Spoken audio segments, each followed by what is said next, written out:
Gathered back around the fire once again, Kyle. Here we are. Oh, I still look forward to this, where you and I can sit back and bathrobes on, slippers, as my brother calls them, house shoes. Yeah. And just enjoy a nice bustling fire. Maybe some brandy. Nice. Of course, it's got to be brandy. Anything else and you're swine. Yeah. It's time for the year in review, Steve. Is it the 6th annual? Have we done this every year? We've done this every year. Yeah, so 15, 16, 17, 18, 19. Did we do it in 2015? No, we weren't doing a podcast. We didn't start until 16. Yeah, so this is the 6th annual year in review, where we get to look back at the year we had. A monumental year it was. Monumental. A lot of memories spent at a folding table for the 4th year in a row, 3rd year in a row. New studio coming soon. 2020-ish. 2020, the decade of. Yeah.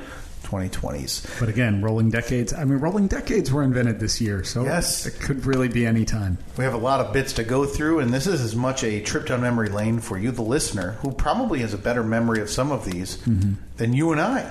Yeah. Because I think it's kind of in one ear out the other for a lot of these episodes that we record. So yeah, we're going to spend the next few hours together taking a trip down the year 2021 for the Steve and Kyle podcast. Now, in this case, it was a big year here in the state of Michigan. It started off gangbusters for you because sports gambling became legal.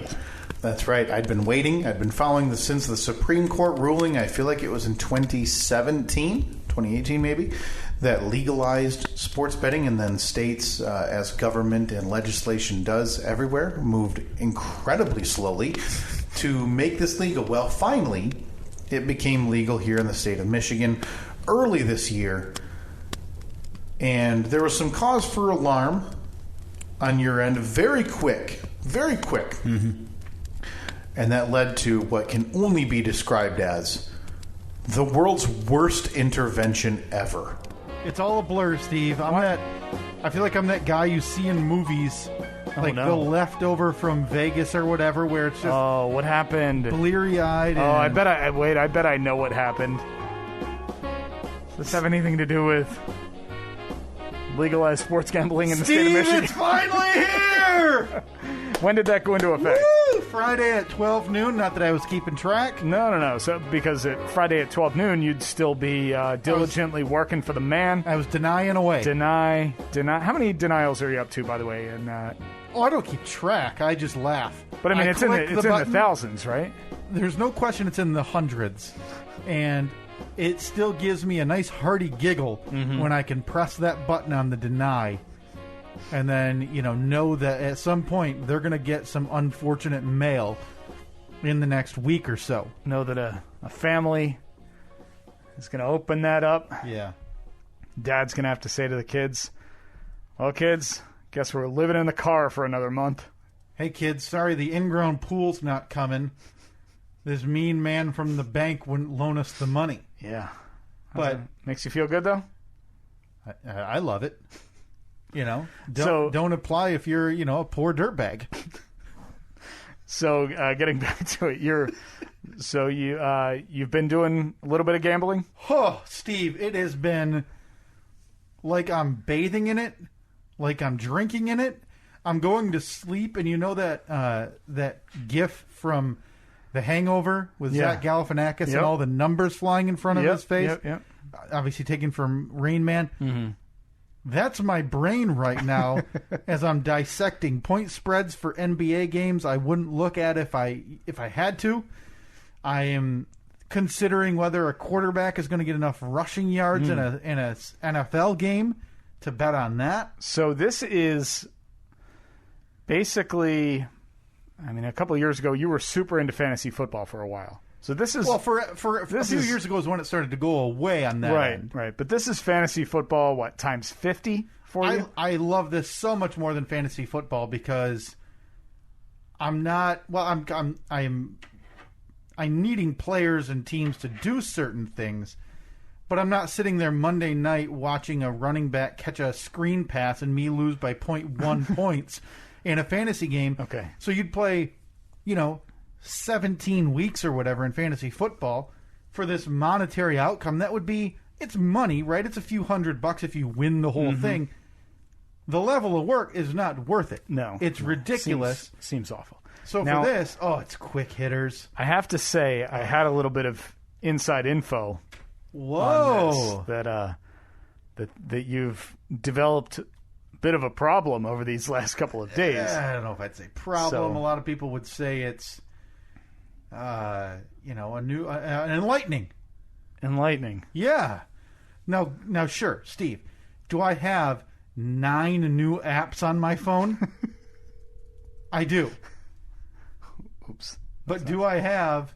But am I using them all? Absolutely not. Because I'm a responsible gambler, Steve. Sure, yeah. So, was I up into the wee hours last night pumping my fist at the end of the Conor McGregor UFC fight?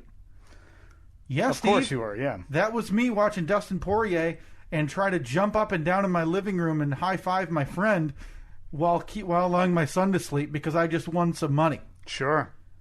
But I think that's all incredibly normal. I don't think there's anything... Is it, though? I don't think there's anything out of the norm about me betting on the Detroit Pistons versus the Philadelphia 76ers to score more than 50 total points in the first quarter. And what was the big payout on that? And literally forgetting the game was on until after the first quarter was over. So you're invested, kind of. Yeah. Now that was I think that was like a $20 bet, Steve. So that paid me, I think I got back like 42, something like that. So it's just, listen, I'm over here literally raking in dollars this weekend. Yeah. And it's like... So how much are you up? It's like or if, down? It's like if a T-shirt cannon but was dollar bills, and I'm just scraping them in from all corners. Now, you used to do a lot of the stuff at minor league hockey games, and you used to, whenever they do the throw a teddy bear or throw a puck, Yeah. and you'd see like 8 people with brooms and shovels going around collecting all of the merchandise. Is that you? That's me alone with dollar bills. And I'm throwing it into trash cans, and like Walt from Breaking Bad, burying them in the desert for future use. Right. Well, we're going to get somebody on the line. I think we might need to have an intervention, so to speak. Hello, Hey, Brother Mike, how are you? gentlemen. Hey, Mike, how are you, buddy? You ready for a big day of, fun-filled NFL with just watching with the kids and no ulterior motives? I'm not as ready as you are, apparently, though. Now, Mike, my brother Mike joins us. He had tipped me off earlier this morning. Yeah. And he said I was texting with Kyle. Was sports betting now legal in Michigan? I think he's going hog wild. He told me he's downloaded 4 or 5 of the legal betting apps already. We're up to 9 again, by the way. 9. He said. Then you said Right. he told me he needs to consolidate since it's too much to monitor. Yeah, it's way too much. So it's called line shopping, Steve. Now, Mike, I don't have to explain this to you, but you need all the apps so you can properly line shop. Sure. Because the key is if That's you've got a exactly line at minus 110, but you can find another sports book, Steve, at minus 105, you're going to want to bet on that book. So you don't want to be a chump idiot loser who's only got one of these apps. No, of course. You want to be a chump idiot loser who's got half a dozen of them. No, I've got more than a half a dozen, thank you very much. I have 9. Okay, so we decided to put you on the spot here. This is an intervention. Okay. So we're gonna tell you of all the awful things that are going to happen to you. Listen, all I'm doing is winning, Mike. Now, Mike, you can attest to this a little bit when it became legal in Pennsylvania. All of these apps, or most of them, honest to goodness, give you free money at the start. Because their idea is, hey, we'll give them free money up front, keep them around for the long haul. They'll end up losing that money back plus some. That's exactly right. Thank you, Mike. I've been vindicated. We can let you go. It sounds like I'm on the right path here. But here's the backstory. So I get an email from FanDuel, which is one of the sites legal in the state of Pennsylvania. Whoa! We don't just mention free rides. hold on. Here, I Mike. mean, what do you think this is? We can't just they're not paying the freight. maybe, Okay, all right. just say Casino One. Yeah, a prominent, Casino a prominent betting well-known app. betting app. Yeah. I get an email from Casino One telling me that it's now legal in Michigan, and if I have any friends in Michigan, I can get $50, and they can get $50 if I refer them. Okay. So it took about 1.8 seconds to realize that I have like one friend in Michigan who happens to be a degenerate gambler. Yeah. And you know what? This is a winner chicken dinner situation. We both get money. Everybody's happy. So right away I text Kyle, and what does Kyle say? Yeah. Oh, actually, I will read the text verbatim. I said, "Did you sign up for Casino One?" He goes, "Oh yeah, and Casino 2, and Casino 3, and Casino 4, and Casino 5." Oh boy. I did list them. Yeah, I did list them off. So did you guys each get your $50, or did you not? I was already on board, Steve. You were already now in, listen, so. if you think I was some idiot loser waiting day of to register for these, you've got another thing coming. So I'm sorry Mike was asleep at the wheel and fell behind here, but the free That's a cash shame. was long gone. That's a shame. and long gamble. I mean, did you consider, because again, you said you admitted to being a degenerate gambler. No, I don't believe I used those words at all. I think considered- those were put into my mouth by you. Have you considered opening up multiple accounts using multiple email addresses? You can't. So they verify your identity. They need the last four of your social security. They need your address, and I think it's to prevent actual degenerate Have you gamblers, considered you know? identity theft or going black market social security number shopping? How about this, Steve? I give you, and Mike, I'll cut you in on this, 50-50. Last four is Steve's social. We open up the same 9 apps in Steve's name. All right. Collect all the... no, it's already 50-50, Steve. I don't even know how to cut things 3 ways. I don't think the math works on that. Now I'm going to do 70-30 me. Ooh, but we got to do the legwork? Yeah. Boy, But you split the 30, so it's 70-15-15. Yeah, boy, I'm thinking of the hundredth of dollars here. Yeah, but I'm thinking of the thousands of dollars that I could be in debt. by the end of because you don't have it. Listen, you're a real idiot when it comes to technology and stuff. There's no way you'd be able to verify the numbers we're spitting at you, Steve. No. So every week we're coming to you with our palms out like Oliver Twist, saying, hey, we lost. boy. We lost again, Steve. Is that the first Oliver Twist reference on this podcast? Maybe, but then there's Mike and I going, please, Steve, some more.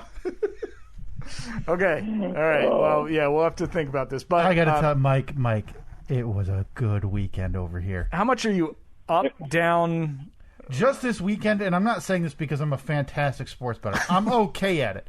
But honestly, all of these books, and I'm not kidding when I say they do these free promotions. Mm-hmm. So one of the free promotions was bet $50, and if any team scores a touchdown this Sunday, which is a guarantee, they'll pay you 1-to-1, so you'll get $50 profit. Okay. So this I week, feel like that's betting that I need to do. Exactly. That's, And then that's dummy betting. So what they want is they want to get your first deposit in the bank, and then the idea is that people can't control themselves. Sure. And within 4 weeks, they're depositing again and again and again, and the free money's gone and their own money is gone. So that's something where if I see that, I jump on board. I say, hell yeah.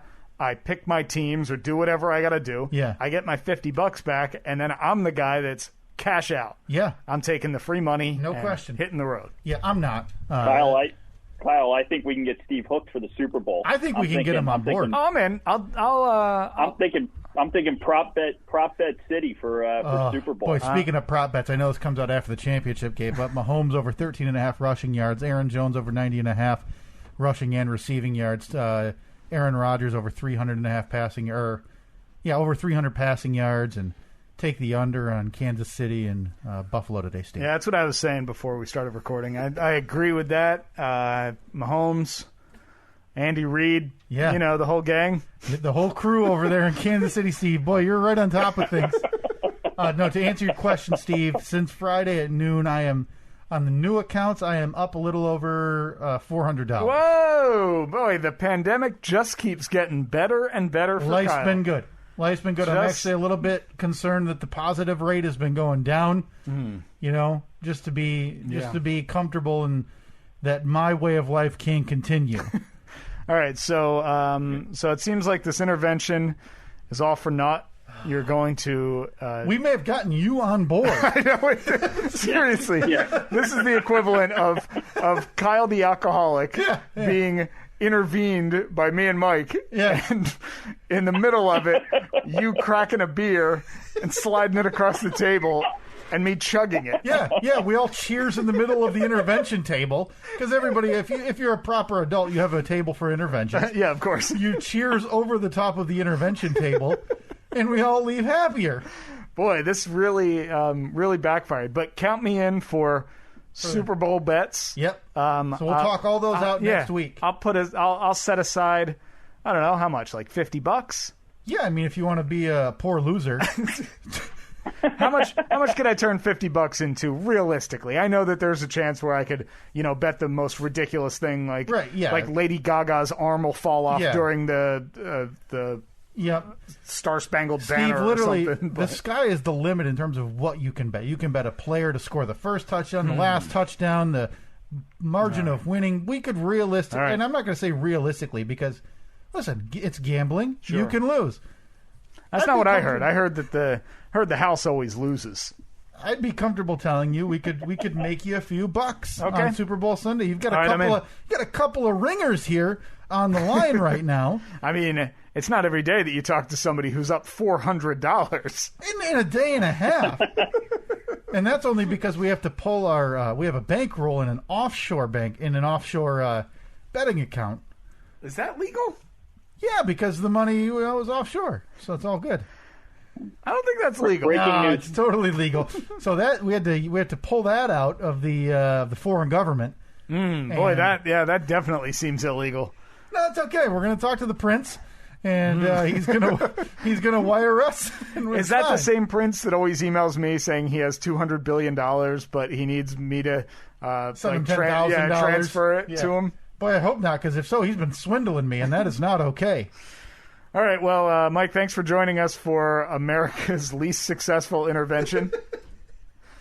Anytime, gentlemen. Oh, man. We'll talk soon. We'll make some money. We'll make some money for the Super Bowl. Oh, I can't Oh, wait. I'm not allowed to say that either. No. What the hell are you? Yeah, he'll make you some big money for the big game. Yeah, I don't even think you can. I don't even think you can say big game You anymore. can't say for the football game in 2 weeks. For the spectacular that is the end of the season. So, all right. Thanks for joining us. All right, guys. See ya. All right, thanks. Have a good one. I think it was a fine effort, though, Steve. I mean, we were very concerned, but now I'm like going to these, signing up at these websites right now. There's money to be had. Money to be had. In fairness, before I do get any concerned text from family, friends, or listeners. Keep sending those texts because Kyle is a loser, losing dollar after dollar. As the day goes on, poor Reed goes from private university now to state school. I'm not paying for his school. By midweek, it's definitely community college. By the end of the week, it is maybe a semester at community college. Poor kid. Hope he's saving his Uncle pennies. Steve and Uncle Mike tried to help Reed. But there's already the play because I'm not even using 4 of those apps. I downloaded them to see if they were going to give me free money. They didn't. So they've kind of gotten pushed to the back burner and not even used. So listen, the consolidation plan's in effect. I've got bullet points at home about how we're going to address the app issue. Bullet points. Oh boy. Yeah, we're going to consolidate. We're going to pick 2 to 3 of the sports books. Do you commit more time to this than to your job? No question. Do you commit more time to this than you do to your family? Not a doubt in the world. So, safe to say, it's your number one priority? No, Steve, that'd be absurd. Just absurd. But anyway, thank you for the effort, and I thank you for the chance to talk about something very near and dear to my heart. Sports betting. And it's totally legal now, so I can't be shamed anymore any further for it. Oh, you still can. Yeah. Well, you can try, but absolutely. who's the one with the dollars? That's funny you should say that, because actually I was the one with the dollars. Of the three of us, me, you, and Brother Mike. I believe I was the only one that ended up in the green after that day. That day, right. After that big that big debacle. Yeah, you made money on the Super Bowl, and like a couple $100. Yeah, me and Mike. But listen, it was a struggle. But that's the joy of gambling, Steve. You just know. Yeah, losing money is sure joyful. The joy is you just keep firing from the hip. Yep. A couple 6-shooters, and you're bound to find one. You know, that's not the only money-making venture we've tried on this podcast. That's true. You have been dabbling for a couple of years. Well, you know. In a different venture, but this was our first dual foray into trying to get you and I another career, this time as a pair of voice actors. Hey, do you remember months ago when I announced to you that I was starting my budding voiceover career? Oh, boy, do I. You know, Steve, it's funny. I'd honestly forgotten about that, because normally that's something that we would talk about every single week so I'm assuming you haven't booked any gigs. No, because I think that we had recorded. You would help me do my, put together together my reel. No Cash Casino. Yes, No Cash Casino. No Cash Casino. No Cash Casino, whatever it was. Yeah. Oh my gosh. How have we not been recording audio weekly for you? There was that one, and then there was also the one about like the video game that I was the voice of. Yes, that's right. And it was like, I wanted to be the voice of. And like, if I remember right, I voiced Danny DeVito, but they called him Danny DeVita or Vadita. It was like, yeah, exactly. It was Danny DeVita. Well, that was because remember, there were notes like, this is what we picture him to look like. Yeah. So try and talk like him. Yeah. And I had breezed right past that. Yep. Didn't see it at all. Voice expert Steve was on his way to formulating his own character. Yeah, exactly. Like, you don't tell a famous actor who you want them to sound like. Exactly. No, you're getting what you get. What would I tell? What have I told you? Oh, no. So this is something... Are you still checking this? No, I get emails on a regular basis. Okay, from companies or whoever saying, hey... It's a website that people that have a job post it on, and then if it fits my profile, I get a notification. Okay. What have I told you? Oh, boy. Did you book a gig? That I had the opportunity to voice Gerald. That's it. That's what the script is called. Okay. So Gerald. So you don't have the job yet? No. Okay, good. But I'm thinking... I feel like we would have gotten the breaking news sounder there anyway. No, okay. Come on. Look, that is not used willy-nilly. I'm thinking maybe you could help me because they sent a script. Okay. Would you like to help me book this gig? You already know I'm in. Okay. Now, do I have options? Who can I be? Well, I'm going to be Gerald, obviously, because I'm the star. Well, you're applying. Yeah. You're the... and I don't want a starring role. I don't have the pipes for it. All I want is like a backup role. Like I want to be that guy in a rap song who's from 10 feet. You're a away hype going, man. Well, so good news for you. Okay, because you are playing the part of Royal. Is Royal the name? You know what? Don't care. I'm sending you the script now. I'm texting it to you. Okay. Do not open it yet. Nope. You got it. Okay. So it has been sent. So I've got a couple options I can go with, and I'm already don't care what you do. Okay. Royal. It could either be, hey, this is a royal person, for like royalty, like a queen or a king. Yeah. Or their name is Royal, which I don't really want to do. That's not as fun. So I think I'm going to take this into the land of I'm royalty. Okay. I think that's perfect. Okay, I have a text now from this you. Is just a little background. Yeah. This is scene 9. Okay. Is this for a video game? Is it for a movie, a TV show, a animated comic strip on the internet? What is this for? Details are sparse. Okay, which is good. You're not a detail man. So, Can you give me an example of what Royal is going to sound like? Maybe say the line, "Let's go to St. Louis this weekend," in the voice of Royal. I want you to be prepared because I don't want when Royal hits you with the line. I don't want you to be taken aback. Right. Now, I don't want you, when you look at the script, I want you to stay the course. Yep. I do not voice. I do not want you to change. So if you submit this, which I am, and it's I'm not definitely- royalty, do you think that will hinder your chances of getting the job? I think it'll just put the spotlight on me even more. Okay, good. That's great. That's what we're looking to do. Enhance the talent. Wouldn't it be a bummer if I got an email back saying like, "Hey, we didn't really like yours, but that Royal." Who's that other guy? You got his contact info? And what's his rate? Could pay for that brick wall, maybe. Go home in my $23 USB microphone and start cutting audio. It's like the equivalent of if you see somebody that you find attractive on a dating app, but you're not sure if it's them or their friend. Yeah, right. Oh boy, that's Hey, are you the blonde or the brunette? Hey, is your hair always insert color here? Or is it, or do you switch it often? All right, so Okay. So we're going to St. Louis this weekend. Is your line in the voice of Royal?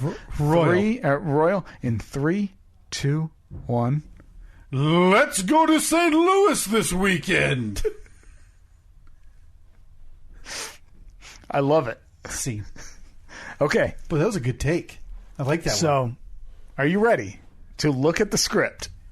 Yeah. For scene number 9. How many lines are we talking? You have one. You have 3 lines. Okay, I have 4. I have 4 lines. I'm a 5-line tops, so this is right in my wheelhouse. Okay. Now I'm also going to play the part of narrator. Of course. So can you switch up your voice a little bit so I don't get confused? No, look. Come on. Okay. Come on. Can I open it now? Professional. Hold on one second. I'll hold on. I'm going to be reading everything in bold as the narrator. Mm-hmm. Royal is in red.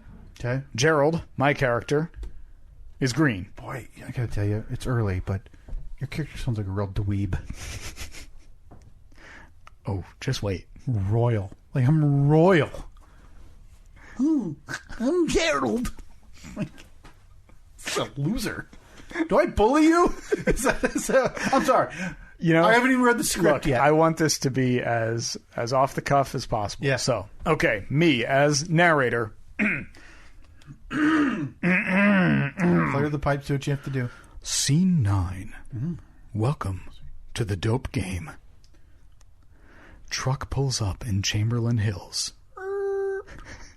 Not needed. There's a truck pulling up. I'm setting the scene. You know what? I've stepped all over it, and I'm sorry. Can we cut this up, or do you want to start from? We're the going top? to start from the top. Okay, I'll stay off. Okay. Do you have the script open? Do you want me to open it? Okay. Your line starts after I say apartment. Okay, so I'll be ready to open it. Okay. Maybe open it up, but then turn the phone away. Okay. Okay. Are you ready? Yep, I'm ready. Scene 9. Welcome to the dope game. Truck pulls up in Chamberlain Hills. They get out and walk towards the apartment. You a blood?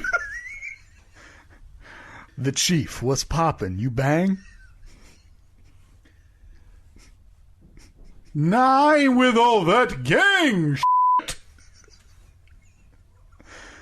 I respect it. You a free man, G. Long as you show respect when you walk through, it's all good. You got my respect, and they got yours. Already.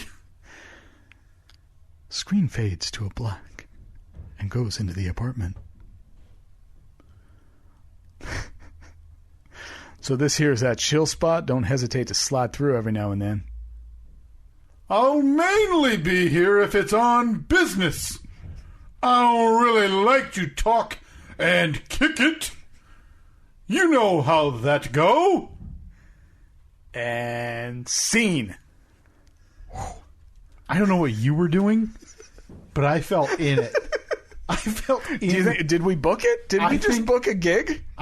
Listen, if I didn't do what they wanted, I feel like I did enough to change their mind as to what they need. So as it turns out, Royal is probably the name of a person, not royalty from a cartoon show. Probably not. No. Well, I think at minimum they'll be able to differentiate who read Gerald and who read Royal. Mm-hmm. Do you think? Oh, yeah. Yeah, definitely. So, we get an email back on it, or? Yeah, still waiting on that. I haven't cashed any checks yet. Put it I that figured way. we would have gotten. You have to go in for a second audition in front of management now. Right, yeah. And maybe they All would the have big sent wigs. us another scene, because as you heard there, that was scene 9. Mm-hmm. So we need scene 10. Or 1 through 8. Or 1 through 8. Let us really spread our wings on Royal and Gerald. The two, again, one, as we all know, literal royalty. A king. And the other, Gerald. One of my favorite things on this podcast is when an everyday expression comes up, and we just can't let that expression be what it is. We have to do a deep dive to figure out the origin of it. In this case, the elephant in the room. Oh, classic. We couldn't just let it be. Sorry, I feel like I'm getting too ahead of myself, because I feel like we do need to address the mini elephant in the room here right now. Sure, yeah. And by mini elephant in the room, I mean the 2 mini elephants in our separate rooms that we are recording in. What is an elephant's it's a pachyderm, right? What? I believe that's what an elephant is. That's the family of animal that it belongs to, the pachyderm family. I have never heard that before. Listen, I'll put it on the poll. Did you know the elephant was part? Is it spell it like it sounds type of situation there? Boy, Pacaderm. And boy, no, it's Pachyderm.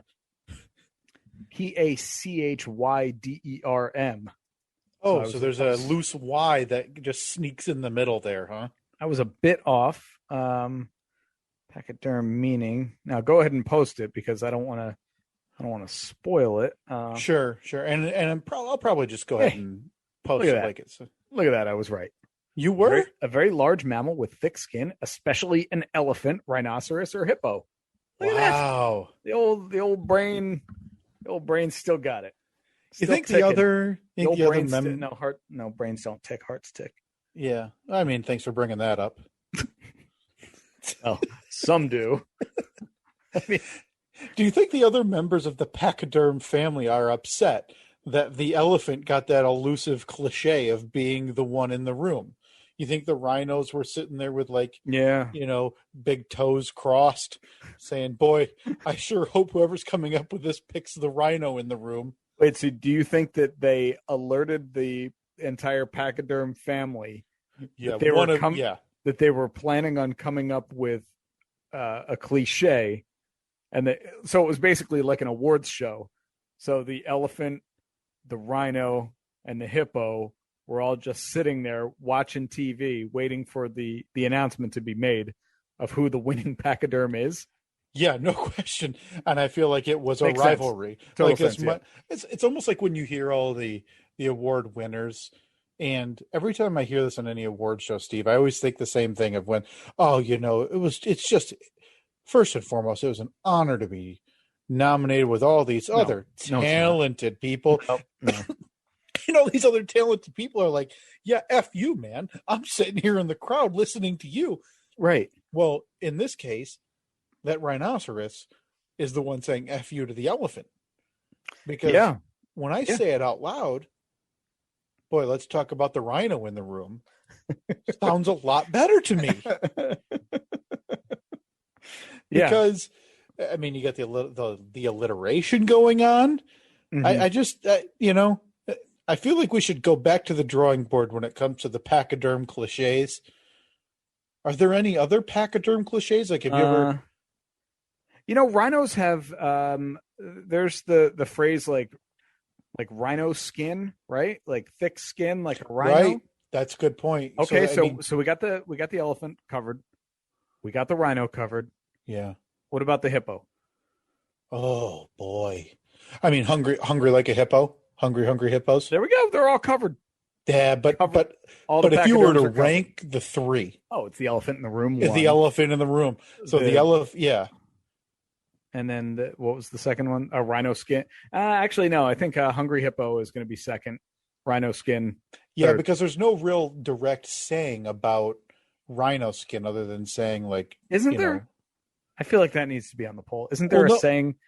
Isn't there a saying? Because there is like that is an expression, but I feel like there's you don't see something. Oh, don't worry. Oh, okay. 12 rhino quotes and famous sayings about rhinoceros. Okay, is it rhinofanpage.com or it's trivist.world/foa /biodiversity/rhinoceros/rhinoceros -quotes, of course. Well, okay, so they just didn't want to pay for the domain space then for the shorter version. Yep. Okay, now this is rhino quote number 12 of the top 12 rhino quotes. Oh man. People can have rhinoceros skin, but there's a point when something's going to hurt you. Now, I could give you 50 billion guesses as to who said that, and you would never get it. That's the 12th most famous. Yeah, boy, I put it on the poll, but it's a fair question. Did the rhinos get the short end of the stick? Because they did. Boy, go ahead, take a guess. I won't need more than one. Gandhi. Nope. Janet Jackson, of course. Oh, all right, moving on to number 11. That is her most famous quote now that I think about it. Moving on to number 11. Okay, this is kind of a wordy quote. Doesn't really roll off the tongue, but the only way to save a rhinoceros is to save the environment in which it lives, because there's a mutual dependency between it and millions of other species of both animals and plants. I'm bored already. You're done? Okay. Yeah, that's it. So can we do a favor for the sake of this podcast and the discussion? You know who said that, right? First that was what's the guy on the Animal Man on the TV? He always wears he's on the late night shows. He'd always bring a monkey and be like, hoo ha ha. The Animal Man on the. Are you talking about Steve Irwin? No, Steve. God, rest in peace. Oh no! I mean Jack Hanna. Jack Hanna. No, it is not Jack Hanna. It's not Jack Hanna. Hang on. No, I have my second guess, and this is going to be it. Okay. Gandhi. Now, if you had said Janet Jackson, it's going to be David Attenborough. There's really no path. Oh, David Attenborough. That's the voice of all the BBC. Yeah, exactly. Frozen Earth. Okay. So. It's not even his quote. It's literally a writer's quote that he read from a script. Yeah. Quote number 10. Can you do us all a favor?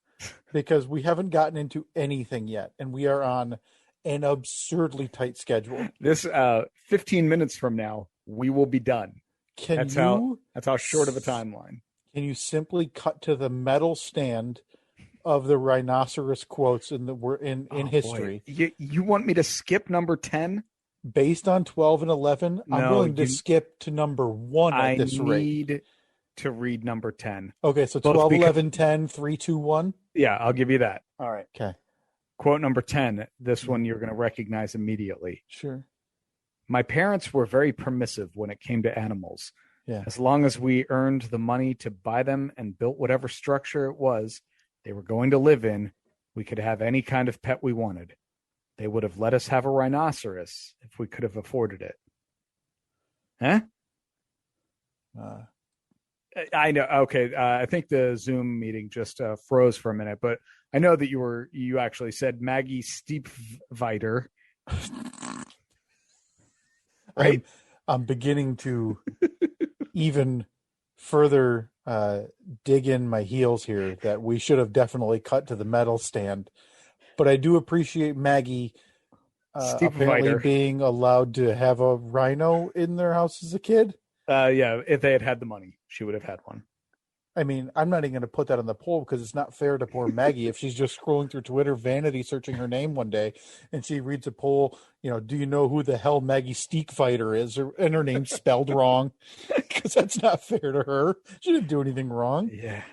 I mean, granted. So we need to come up with somehow a more innocuous topic than rhinoceros is. Rhinoceri? Yeah. Rhinos? Sure. Rhinos. How about rhinos? Yeah. And so we can then get a quote from us on the top 12 whatever quotes about blank. Yeah, exactly. Like, hey, if we Google the top 12 quotes about fiberboard, like numbers 8 through 12 are Steve and Kyle. Like, and we're just doing our damnedest to crack those top 3. Do you want the medal stand now? I mean, listen. Or should we skip this? I'll let you be the judge. Has the Pachyderm content run its course already? I will let you be the judge and jury and give yourself a little sneak peek, Steve, at 3 and at just number 3. And you decide right now, is number 3 itself worthy of the remarkably limited time we have today? No, but 2 is pretty good. Okay, so you want to skip bronze because nobody likes him anyway? Exactly. Skip bronze. You're just to quote No Fear, third place is just the second loser. That's right. That's what everybody says. The big dog leads the pack. If you're not living on the edge, you're taking up too much space. So, all right. So we're skipping right to the silver medal. This is exciting. Now, I got to say, I have high hopes because this is the second greatest quote ever. Oh, God, 12, 11, and 10 sucked so bad. About a rhinoceros. You ready for it? Yeah, and just a quick interjection. This is on the poll. Is 12 quotes too many about rhinoceroses? All right, here we go. Yeah, do I have your full attention? Steve, I couldn't be more invested in anything in my life. Rhinos are just fat unicorns.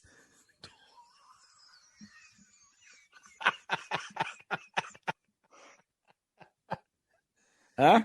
Did I undersell it or oversell it? No, I think I'm glad you. I don't know what number 3 is. I'm glad you skipped it. Oh, it's just some stupid dissertation about like they're a smart animal and to help them. Probably some idiot like Gandhi, espousing on the virtues of the rhino. No, it was Janet Jackson. She managed to crack the top 3. How about put that on the poll? Did you know that Janet Jackson was such a rhino enthusiast? Did you? This is probably the only podcast, or, well, you could probably lump radio into that as well, Steve, where you're going to get a breakdown of elephants, rhinoceroses, rhinoceri, pachyderms as a whole. Yeah. And not only that, but in true radio fashion, a top list of the top 12 quotes related to rhinos, which, again, I don't think I've ever been as shocked in my life as when I found out Janet Jackson was in the top 3 or 5 on the rhinoceri quotes. Yeah. Ever. Yeah, that's kind of content you're only getting here on podcasts. Earlier in the year, you had some questions, or no, not really some questions, but we were just kind of comparing radio versus the podcasting field. And it birthed one of our greatest ideas, I think, to date. If we were to take over a radio station, the ideas that we would have to program that radio station, I believe it was Laser 106. Laser 106 joins a very exclusive catalog of radio stations where we had like Laugh 104. We also, I forget our other radio stations that I forget that we were going to hire Johnny the Duck and Lisa to run and program because they'd lost their jobs to your monkeys. So in this segment here, we compare and contrast the radio and podcasting industries. Been working from home for the last couple of days. Don't get used to it. You get comfortable. I know. Because I'm still in I'm in the honeymoon phase where I'm like, this is great. I wake up like 45 minutes later. Yeah. I don't shower. Right. I brush my teeth, come downstairs, connect my little microphone. I put on my I've been awake for hours voice. Yeah. And say, hey guys, just checking in, making sure everything's, making sure the T's are crossed, I's are dotted. I've been back here making deals and spinning wheels. And I say to them like, how's my audio codec sounding? Good? You need me to phaser out the monoliths? Can you go get engineer Mike in here a second so I just want to double, triple check a couple things with him before we hit the national airwaves. And then they say, yeah, it's sounding good on this end. And I say, okay, cool. And then I mute my mic and I go, All right, I'm going to go upstairs and make a cup of tea. Go upstairs, make my tea, and I bring it back down here, and I don't know, maybe walk around the house a bit, just kind of get the blood pumping a little bit. And then I come back downstairs. I do my thing, do my normal show prep type stuff leading up to the beginning of the show. And it's been great so far. It's been awesome. It's nice, right? Like during a commercial break, and go upstairs and say good morning to my daughter. Yeah. Be with her while she's eating breakfast for a couple minutes. You don't have to worry about making sure, that the imbeciles in the big room can read properly. Right. Yeah. Hey, live read. What's this paper? Yeah, I got to hold cue cards for everything they say. You're flashing lights to get their attention. Here, you don't have to worry about that. I got to print papers for some of them because some of them can't figure out print. Some of these are very true.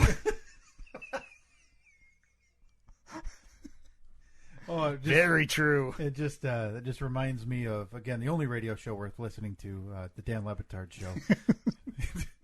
How they also trouble reading. Apparently, that's a indicator of success. If your talent has trouble reading in 2021. Right. Well, I mean, the year doesn't matter. It's the age of the person that matters. That's true. Because it's 2021. My daughter can't read.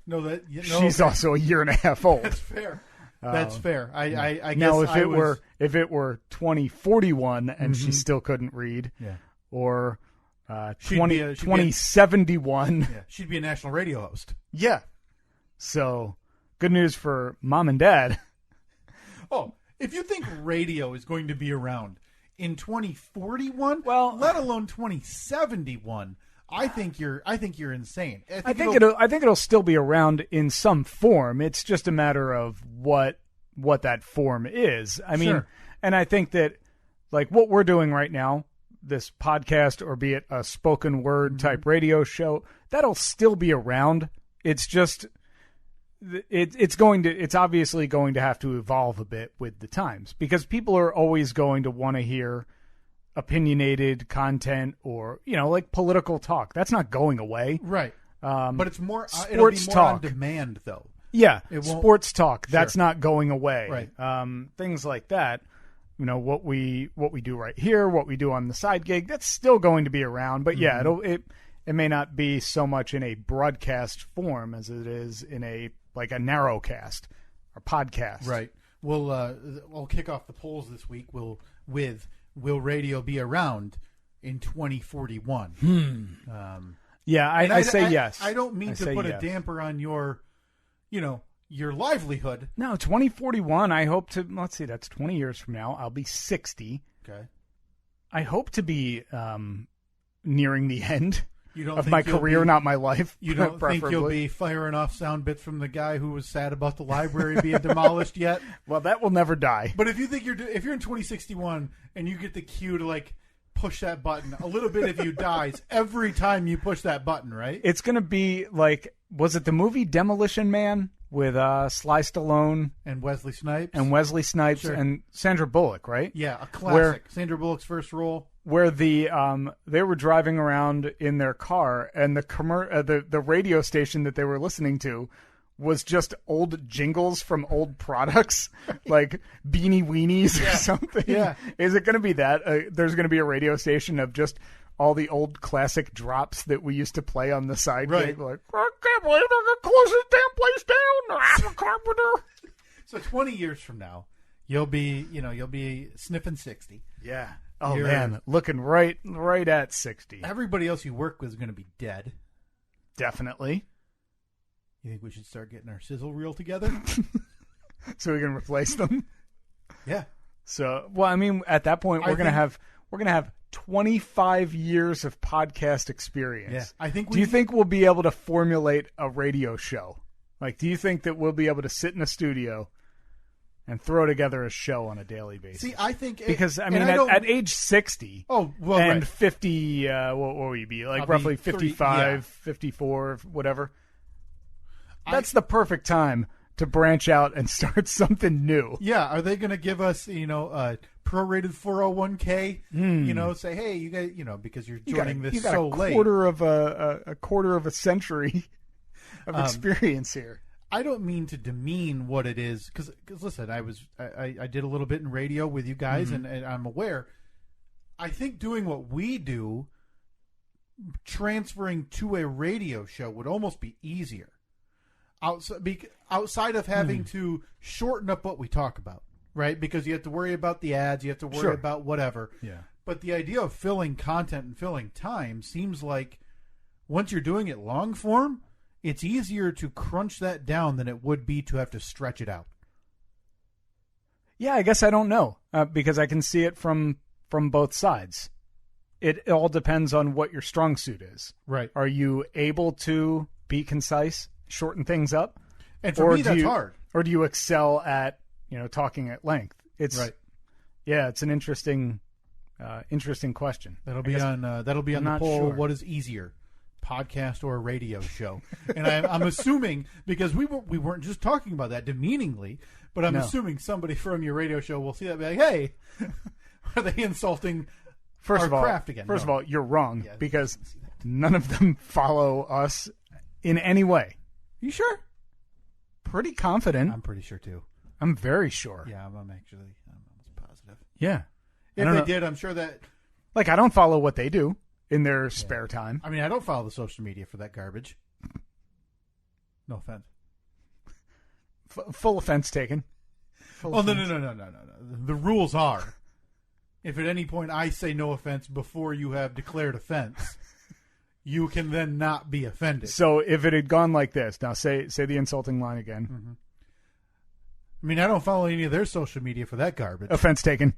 That would have qualified. That I can take offense to that. Okay. But if it had gone like... I don't follow any of that. I don't follow any social media for that garbage. No offense. Offense taken. Oh, I win. So, yeah, too late. It's like rock, paper, scissors. You got to throw it at the right time. You say no offense before... Well, the polls are heating up today already. Well, the problem is we didn't do any last week, and I hate those weeks. Yeah. Because I like to watch the results flow in. I like to see people... Right. Dismayed at how this could possibly be a conversation piece. Yeah. It works beautifully. I love to see the outrage or the shock at what is happening. I don't know. I feel like it would be now. Granted, you're time constrained. Like you and I could say, hey, let's record this day, or this day because it is what it is. But also, I mean, a radio show's 5 days a week. Presumably. Are we doing talk show or are we hits and bits, like playing 12 an hour? I mean, and listen. Because look, I love Eddie Money, and I could play it every day. And that would be, I think that might be the easiest job in radio. And that's playing 12 songs an hour and then injecting a little personality in that 9 seconds in between the songs. Oh, it's the worst radio. It's the worst form of media, I think, is that. Where they feel like they have to figure out a transition between Katy Perry's Firework and Taylor Swift whatever. The worst is when I hear it and they don't even transition. You'll hear one song end. You'll hear DJ come on and say, a recent study says, and as they're saying that, you hear the next song start. A recent study says that chameleons shed their skin 14 times a year. Do you believe that? Here's Taylor Swift.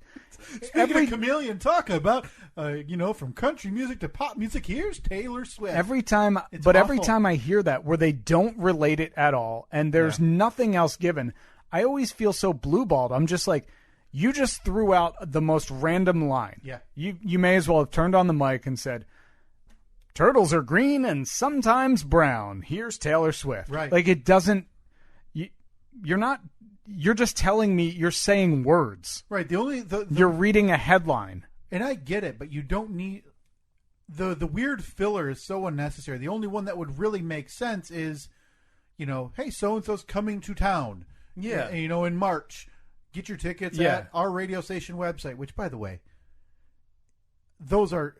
Hey, I'm looking for tickets to go see so-and-so. I'm not going to the radio station website. I think there's a lot of things wrong with the radio industry. There's plenty of stuff wrong with the radio industry. Sure. Plenty of stuff wrong with every industry. But being is that this is the one that I work in, it's the most prominent to me. And it's always, I always find it really weird when they try to be that, like, that personality, but you don't get to know them at all because they're just saying things that they found on a prep site. Right. And I respect the radio stations more that are the ones that are truly, we're all about the music. And in between every song, it's like, oh, that was the new one from so-and-so. And they, like you said, they're going to be in town this Thursday, and you can check out tickets and get them on our website. And here's another one. Like, I don't really listen to those stations much Sure. because I'm not a music guy.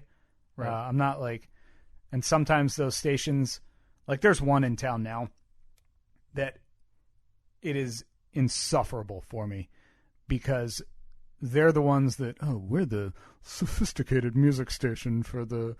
Like, the indie music one. Yeah, right? They're not going to play the song. Like, they may play Mumford & Sons. Sure. But it's going to be the Mumford & Sons that you've never heard of. If they're playing the B-sides. It's It's off of, like, the Japanese import cassette that you could only get at the flea market. Right here we got Nirvana, not the one you're thinking of. Yeah. We've got this unrecorded performance from the Unplugged broadcast on MTV in 1994. Kurt Cobain wasn't even in the band yet. This is the one from their old lead singer, Frank Fart. Yeah, and they try to position themselves as, like you said, the uppity Jack FM, which you guys have joked about forever on the radio show on your side gig.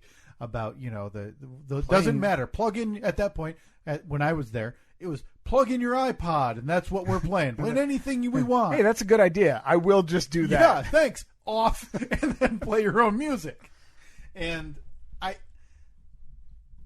don't see how playing the hits and bits is anything above like allowing Evelyn in front of the microphone. Granted, it's talentless. Look, to any programmers out there, I would die to play the hits and bits. Oh my God, please. 12, you want 12 songs an hour? How about this? I'll give you 13. So you shove another one in there. I'll do weather on the 2s. Mm-hmm. I'll do traffic on the 3s. Mm-hmm. I will give you the celebrity sleaze from Hollyweird. Obviously. Who would do that on our show, on the Steve and Kyle radio show? Yeah. Who would be reporting live from Hollyweird? I feel like it's got to be you. I feel like it'd be me because I need you to hit the slide whistle. And I'm good at that. When there's like, bad news, Steve, over here on Ventura Boulevard. Brad Pitt and the girlfriend broke up. But don't worry, he's on the rebound. So let's do the math here about how much work we actually have to do. Okay, so we need to locate, procure, and load a slide whistle into our system. Yep. I hope the station's comfortable. Or, if we want to bring some real authenticism, we expense an actual slide whistle. Oh, okay. So you're thinking we go like... So you're sitting in front of the mic with the actual slide whistle. Okay, I like that better. Yeah. I like that because then I pick up a second, a talent. Yeah. Or if we're reporting on a celebrity death, I'll have an actual trombone. Or we get a band in studio to play a funeral dirge. So let's be generous and say 12 songs an hour, 3 minutes a song. I think it's probably on the lighter end of average song. Let's say 3.5. Well, it's going to depend on the format. If we're on a classic rocker, no, the songs are a little bit longer. But if we're on a top 40 or hot AC, songs are typically going to be in the 3 to 3.5 minute range. I want to play the hits. I want to cater to those 18 to 29-year-olds. And because it's going to stay fresh. Yeah. We're going to have to... Every single new song that gets added, we're going to say, can you give me the phonetic pronunciation of this artist's name? Because I've never heard of, Grumward. Yep. And then you realize that, it's been Grumenwald, and then you're getting hate mail. Right. Yeah, I just inadvertently swore in 6 different languages. You didn't realize you just said a Norwegian Viking swear word. And so now you're part of, there's people picketing out front of the station. Yeah, they all have Viking helmets on. We have to suspend you. So we got, let's call it 40 minutes an hour just based on music. 40 minutes an hour of music. How much ads? You're probably going to have, I would say on the low end, you're going to have 10.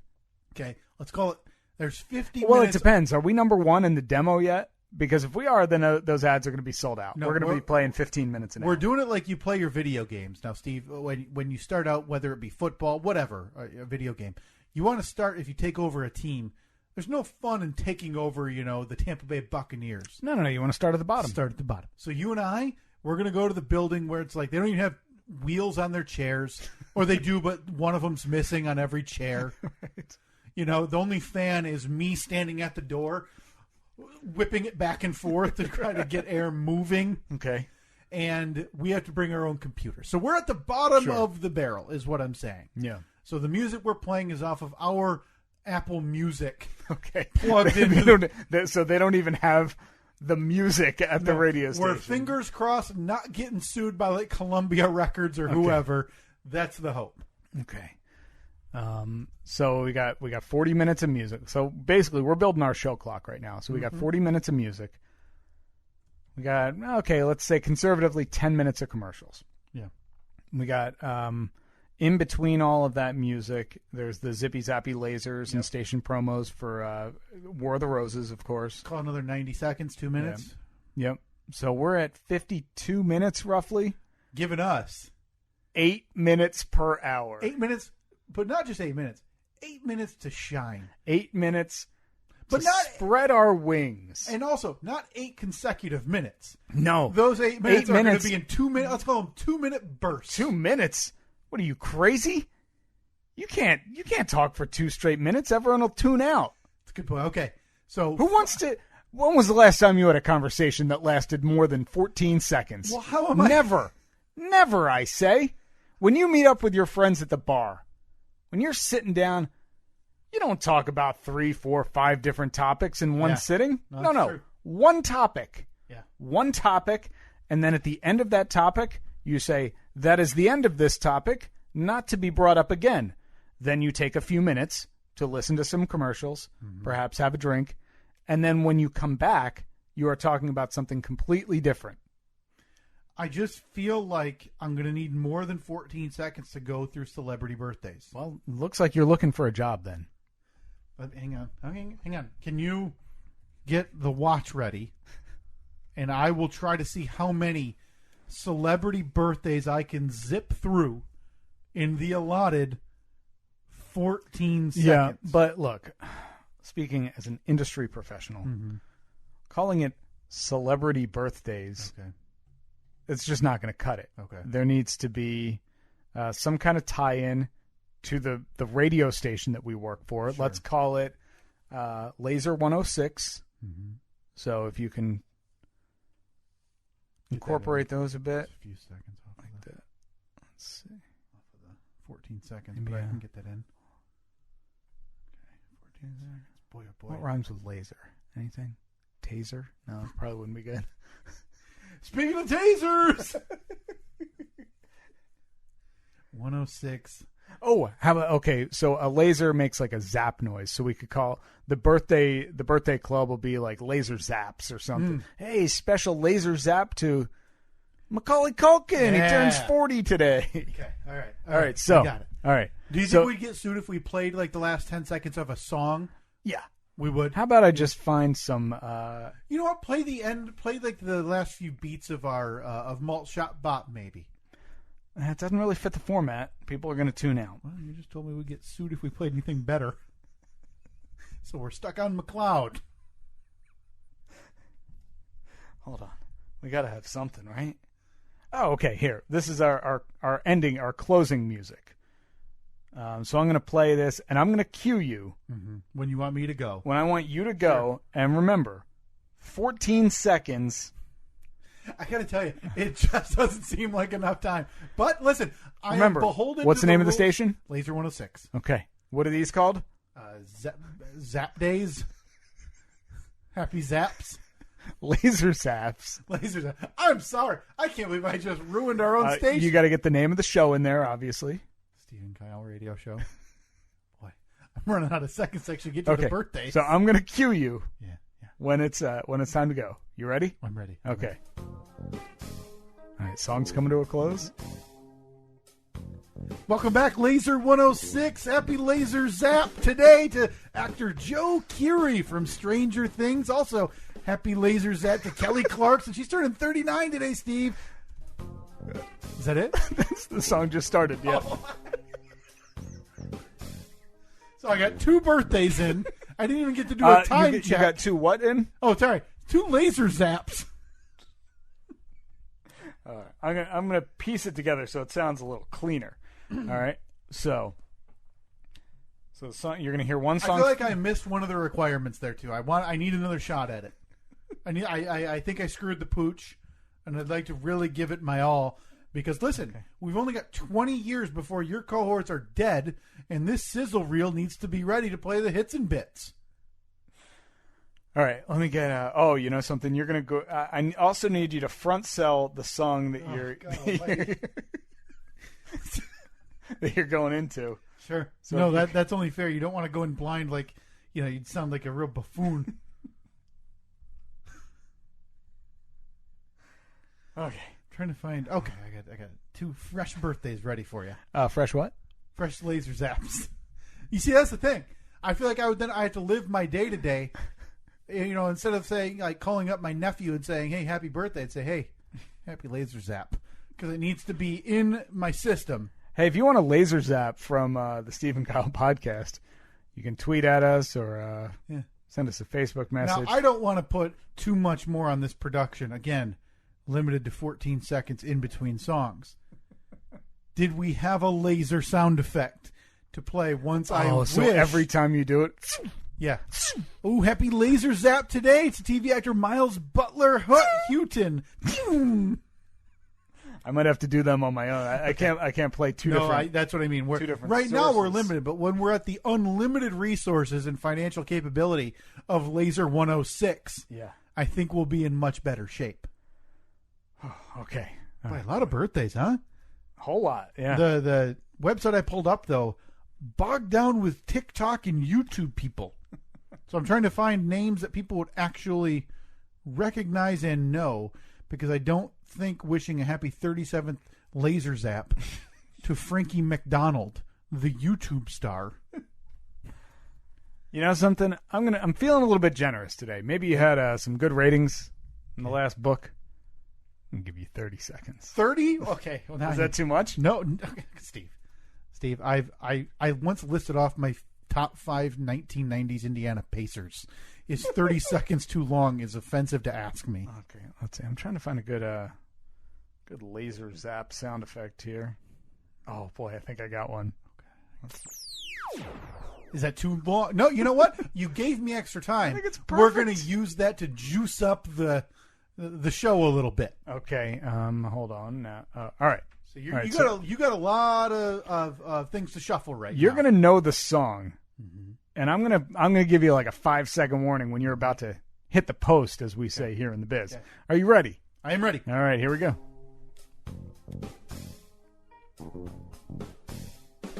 Laser 106, welcome back to Steve and Kyle Radio Show. Happy 79th Laser Zap to Barbara Streisand today. Happy 75th birthday to reality TV star Phil Robertson.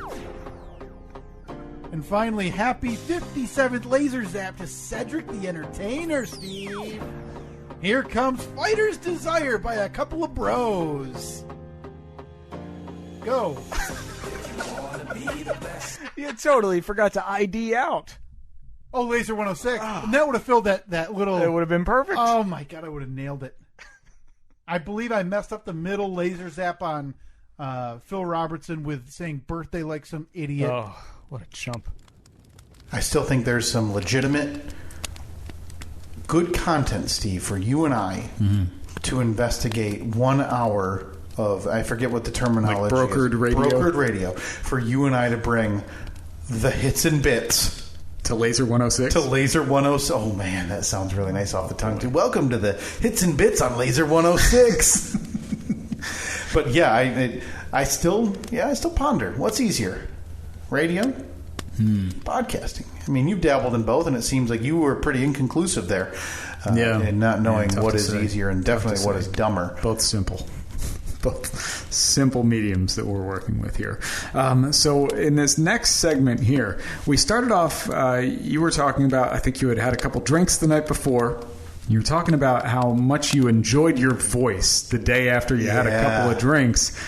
And we inadvertently stumbled into one of our favorite impressions of all time on this podcast, strangely enough, is the Bobcat Goldthwait impression. That's right. You don't hear many people doing a Bobcat in 2021. Yeah, 2021 Bobcat, definitely not the forefront of comedians.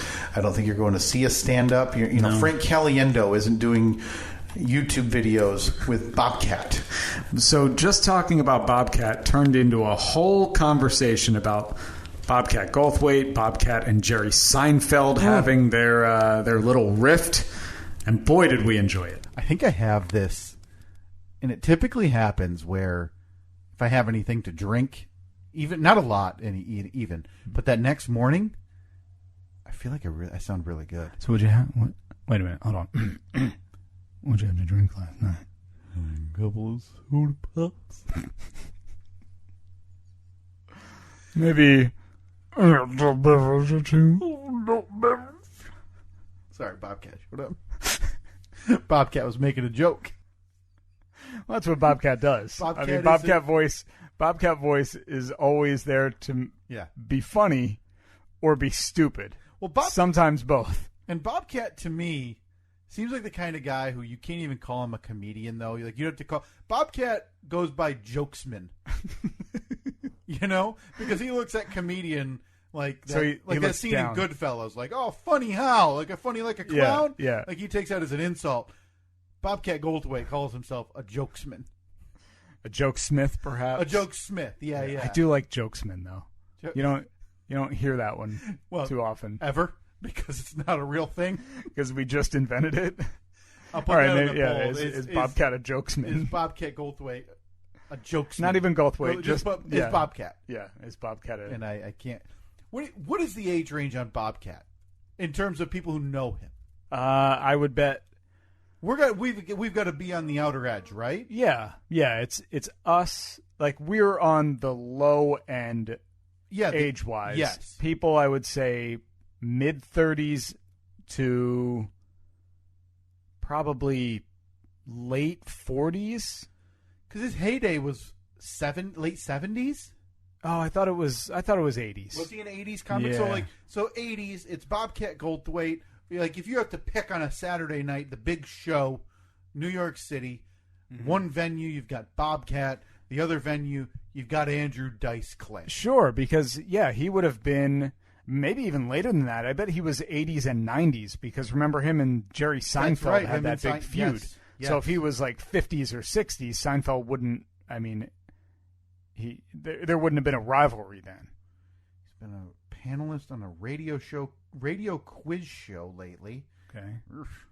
Born in 1962. Yeah, I'm trying to figure out. Oh yeah, so I bet that he would have been big late 80s, early 90s. That would have been his late 20s, early 30s. So boy, yeah, 1993 he was performing stand up as an opener for Nirvana, which is always a weird thing. Yeah, well, it's always a weird. Or was thing. Was there a stand up comedian named Nirvana? Tap on that and make sure that it. No, their final North American tour selected for the slot due to Kurt Cobain being a fan of his comedy.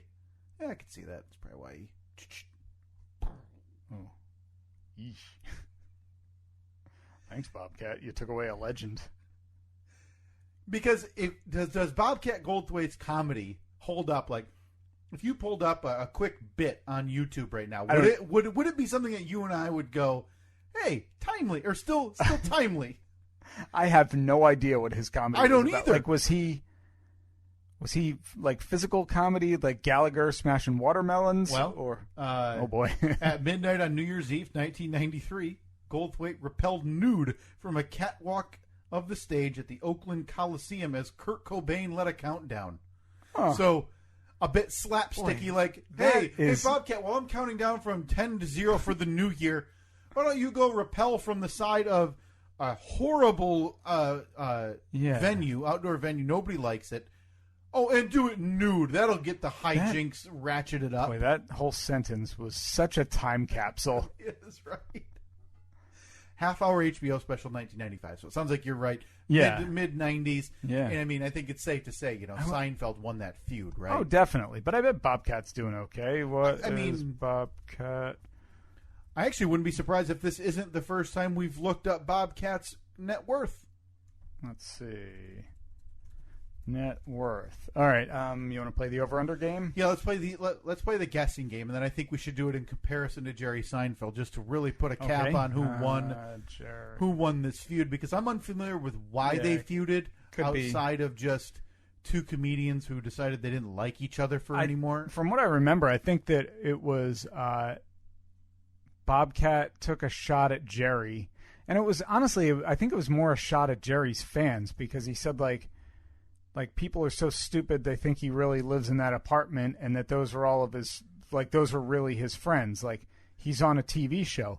So, but then wrong, right? Seinfeld took big offense to it, which is weird because it was more about the people who liked Seinfeld. Now, I guess Seinfeld's doing like, hey, don't make fun of my fans or I'll come after you. But then Jerry, because there was a Comedians in Cars Getting Coffee within the last couple of years. Right, where he mentioned it. Where he said whoever his guest was, mentioned that Bobcat Goldthwait was like a mentor of hers. Yes. Or a good friend of hers or something. And Seinfeld just did like the, I don't like him, he's stupid. Which made it a little awkward. But it's so weird to me because, one, I think, in hindsight now, 20 however many years removed from this Bobcat Goldthwait, Jerry Seinfeld start of the feud. Yeah. Yeah, probably 25 There's been so much evidence that Jerry Seinfeld couldn't identify less with the layman and Jerry in Seinfeld, that in hindsight you kind of look back and say, maybe Bobcat had a bit of a point. People tried to identify with Jerry. I think Bobcat has a very good point, because I feel like any clip that we've ever seen of Jerry Seinfeld, it's of him being a dick. Right. I still look at, and this was, 3 years ago, that video of, now I get not wanting to give people hugs. Oh, that's the fine. Kesha thing. But him and Kesha, poor Kesha, who is, listen, she's not Madonna. No. But Jerry Seinfeld shouldn't know who Kesha is. Doesn't have to know who Kesha is. Their worlds do not overlap, other than that they're both famous. Right. But that's where their Venn diagram ceases to overlap. But to very publicly and visibly, because he knows there's a camera on him at that instant, shoo her away like a bug is, for me, indicative of what I would imagine if I encountered Jerry Seinfeld today. Yeah, if you're not familiar with it, Jerry Seinfeld is being interviewed on the red carpet of some event about something. We've played this. Yeah, microphone is in his face. She comes running up. Now, to his credit, she blurts out, yes, "Hi, Kesha, big fan." So he probably didn't even realize what she actually said. "Can I give you a hug?" And he just says, "No, thanks. No, thanks." I mean, do you think he thought it was a fan that stormed the red carpet? I don't know. Has he? I wonder if he's talked about it since, because that almost feels like something they would both be a bit embarrassed by in hindsight. I don't think he is. I don't think he would be. Which, for my money, proves the point a little further how disconnected he is. I don't think that he is somebody who ever says, that was a bad look. I shouldn't have done that. I wish I was kinder. I wish I had. But then she's probably sitting at home going, "Oh man, I bum rushed him. I was a fangirl there." Yeah. Maybe if you had just walked up and been like, "Hi, Mr. Seinfeld. I'm Kesha. I'm a huge fan." But I think that, it could have been handled better. I think it would have been a lot. Like, we'd still be talking about it if he had said, "Oh, hey," giving her a hug, and then when she walked away said, "I don't have any idea who that was." Yes. That would have been just as funny. I mean, maybe not just as funny, because I love the, no thanks. No, thanks. He did talk about it after the fact, and I didn't know this. Seinfeld said no thanks and physically dodged her attempt. He said to the interviewer, "I don't know who that was." Yeah. Upon being told it was Kesha, he replied, "Okay, well, I wish her the best." The actor explained why he chose not to hug her, revealing he didn't know who she was. Kesha discussed the incident, and as we predicted, "I should have known better. I've seen the hugging episode of Seinfeld. That was my fault." She also said the incident made her think, maybe I should stop trying to hug everyone and attacking them before changing her mind, saying, I was like, F that. No, I'm hugging. I like hugging. Hugging is beautiful. Okay. Well, I mean, I guess everybody kind of wins. She realizes that maybe she was a bit too aggressive. Yes. I'm not saying you have to be a hugger or you have to hate hugging, but the least he could have done is say, oh, hey, oh, don't hug, but I'll shake your hand. Yes, like the Howie Mandel. Like you've never heard a story about Howie Mandel, who is notorious, germaphobe and doesn't want to shake hands. You've never heard a story about people going, man, that Howie's a real dick, and he wouldn't give me a hug. No, it seems like all the impressions of Howie Mandel, who in terms of celebrity is a pretty big celebrity. Mm-hmm. Boy, talk about somebody who couldn't have been more prepared for the last year and a couple of months. He's probably like, everything's been exactly the same. Day to day. So Seinfeld has come out, because that first article was about Kesha, obviously addressing it. This one, Seinfeld said it wasn't personal. He simply doesn't hug strangers. When you get to my age and you've done a couple things, you have your own reality. I don't hug a total stranger. See, that's what makes it weird. Because if he had stopped at, I just don't hug people, all right, fine. But he has to throw in that, when you get to my age and you've done a couple things. And he's playing this old man thing. I'm 63. I don't know every pop star. Yeah. I don't know. Like, the next stage of Seinfeld stand-up is, boy, I'm so old.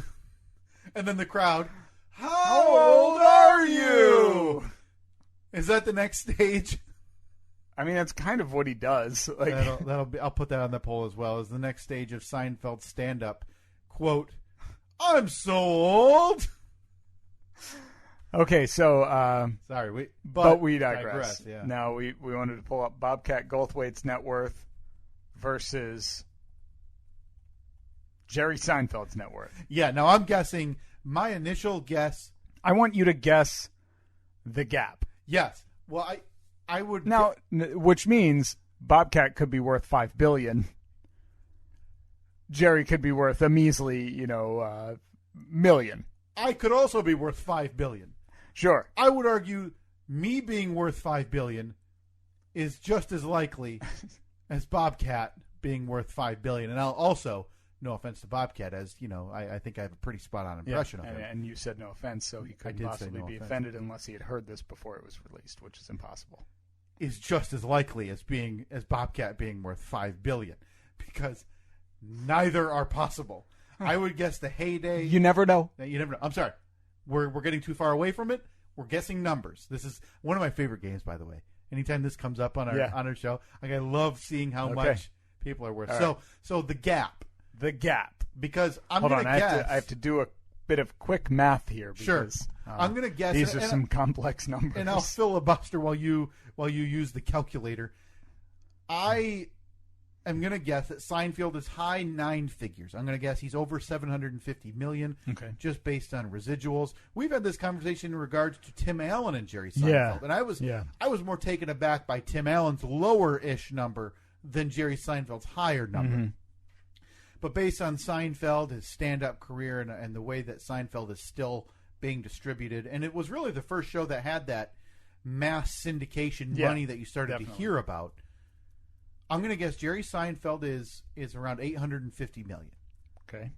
Now, Bobcat Goldthwait, who, again, his most recent credit on his Wikipedia appears to be a recurring guest spot on a radio show, quiz show. That is the lowest of the low. Now, I know Bobcat recently, and by recently I mean 7-8 years ago, directed a Sasquatch horror movie. Any good? I liked it, but it was in the vein of a Blair Witch. I so very fully slow. expected you to say that it was a piece of garbage, but I don't know why. Well, I don't know anything about Bobcat's directorial career, right? Yeah, he could be one of those guys that, like, oh, he was an okay comedian, but he's an amazing, woodworker or something. I'm going to guess Bobcat is, well, I won't want to say either end. Okay, so you said, now, to recap, you said $850 for Jerry Seinfeld. I'll guess the gap is about $843 million or $847 million different. Now, I'm not saying which direction. We could have We could have $1.7 billion worth Bobcat on our hands. Yeah, maybe he had a famous piece of art that he sold for a lot of money.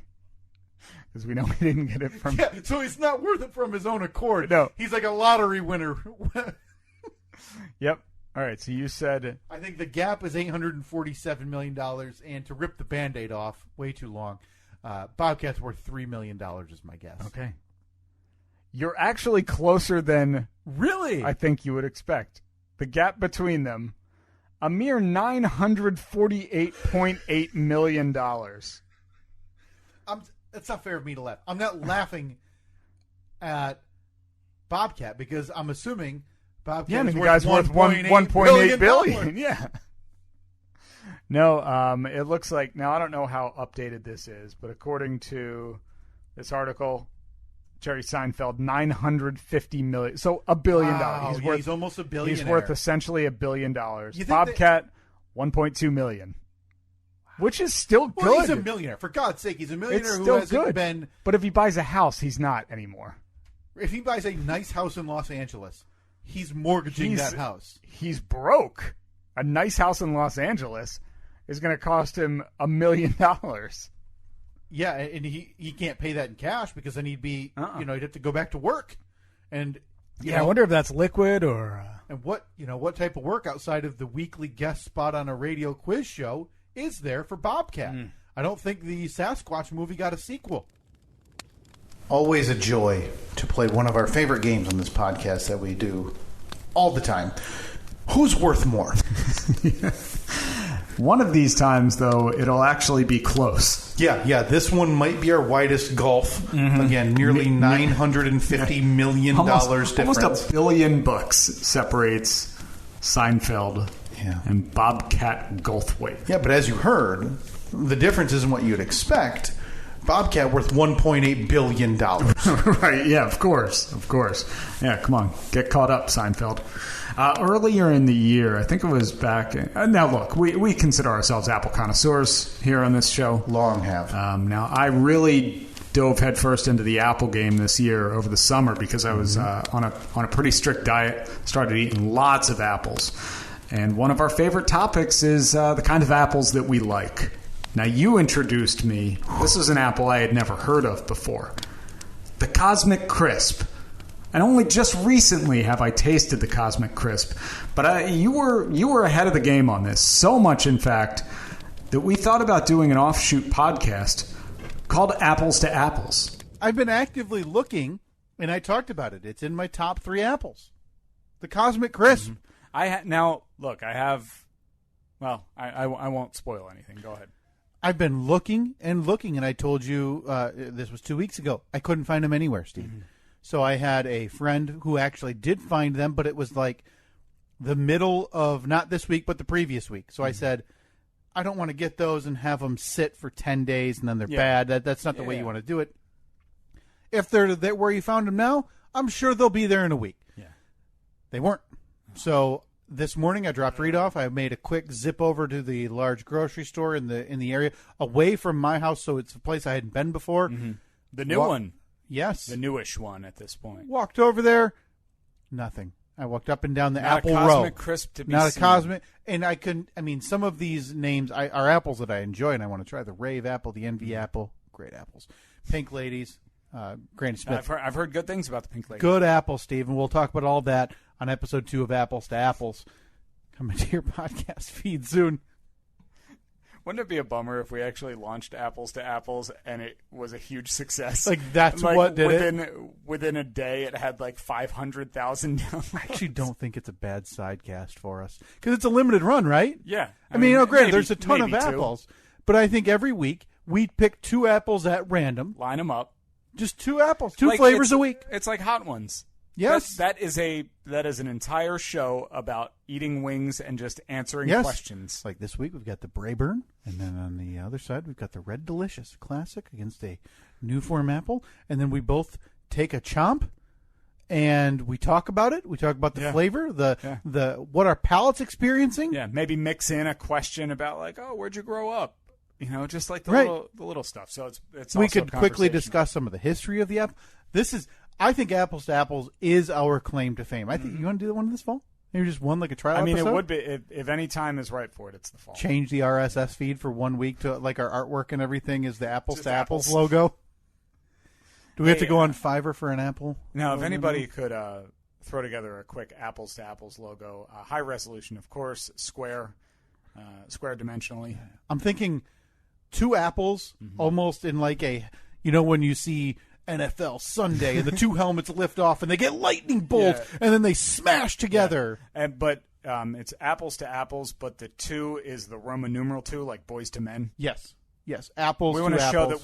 that we're in a growth period. Yeah. Make sure. Let's just leave the apples the same color, same shape. I was thinking a red one on the left and a Granny Smith on the right. Oh, so now we're racist. We're pitting 2 apple races against each other. If anything, I feel like it's more inclusive. We're setting up in a fight. I just don't want to dance with any political correctness issues. I'm going to keep this on the straight and narrow. This is about nothing other than apples. Yeah. So Steve, I think we do this. But I don't think we're going to announce it. So I think 1 week. Didn't we just announce it? Well, we're not when it's going to be. So people are going to download the podcast on a Tuesday, and they're going to say this is different, and there's going to be a different theme song. There's going to be. I wonder if there are any. You and I are going to have to bring back, or not bring back, but maybe change up our cadence a little bit. Oh, okay. Because we have to be formal Apples to Apples hosts. Apple connoisseurs. Yes. Welcome. This is Kyle from this week's episode of Apples to Apples, alongside my co-host as every other episode of Apples to Apples, Steven. Why, hello, Kyle. Thank you for And you have to go by introducing me. Yeah, of course. Yeah. All right. Just a quick idea. Just spitballing here. Instead of calling them episodes, we call them Applesodes. Oh, my God. That's it. Hang up the headphones. It's done. It's done. Applesode 1. I mean, we got to do it. So at some point in the next, I'd say 6 to 8 weeks, during fall, your podcast feed on a Tuesday morning will be, you'll download it the same, but it will be replaced by an unannounced episode of Apples to Apples, Applesode 1, where Steve, you and I will taste test and compare 2 apples at random. I almost think the way we do this, too, is you go to a store, you buy an apple. Blind test. I love it. Now, granted, there's a % chance you and I arrive with the same apple. No, I think what we do is we just come up with a list of all apples known to man. Okay. Should be easy. Split it right down the middle. What is there, 8 to 10? Yeah. Split it right down the middle. Mm-hmm. You don't go off of my list. I don't go off of your list. This is so brilliant. I can't wait. I want to do this next week and then the week after. I actually don't want to do this podcast anymore. After 280 episodes or so, we finally figured out what our niche is going to be, and it's just going to be taste tests. How long do you have a music bed for? Because maybe we could just boot this episode out of the way. Get all this garble of however many minutes gone, and you and I can each run to a different store, go grab apples, and just start this charade today. I got a couple upstairs. I have 2 different ones upstairs. Our fruit drawer in the fridge always filled with apples. In fact, I was in a bit of an apple slump last week. As in tired of apples, or no, not at all. But Annette normally buys, we'll go to the grocery store on a Sunday. We'll buy 2 bags of apples. One is typically the Honeycrisp, which I pretty much eat, and one is the Fuji or the Gala, which she pretty much eats. And she came back from the store, put my bag of apples into the drawer, but realized I still hadn't touched the previous week's bag of apples because I really got into a strawberry, blueberry. So you're on an apple clock, though. Raspberry pear kick. Oranges. The oranges were great last week. So I was behind. So I made up for it by eating 3 apples a day for the next 4 days. That's what so you're on an apple clock to get me back on track. I can't let them go to waste. Yeah, so you see that next bag come in, you're like, oh no, I'm behind on apples now. I'm behind. So we went on a walk yesterday when I got home from work. I ate an apple while walking.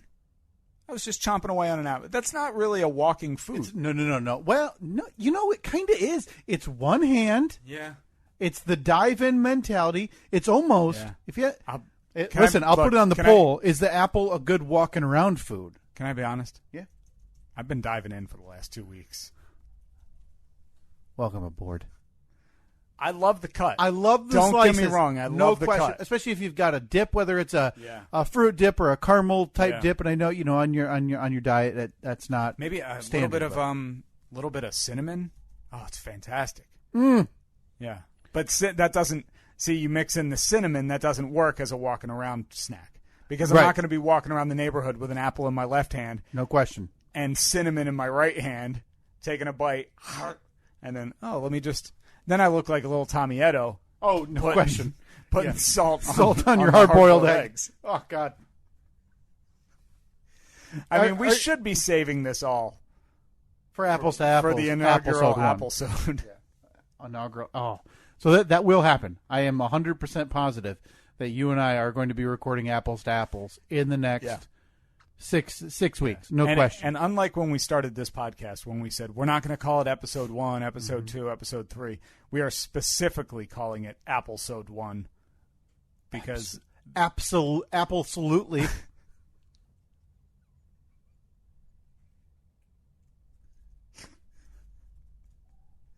I don't think anyone else finds this even remotely entertaining. Oh, people are going to be tuning in by the draw. I mean, we're going to have Apple newbies all the way up to Apple snobs. Yeah. We're going to need an Apple thermometer. So all of our tags, because when you post a podcast, you put different tags to talk, political or music or whatever, so you can get into the algorithm so people find your stuff based on what their search is.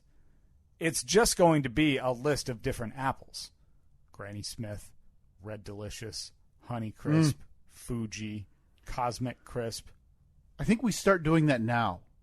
Like start kind of integrating all of our tags to start including apples. So that way we start getting maybe a small influx of Apple people. And then when we release the inaugural Applesode, boom, we're bursting out of the gates.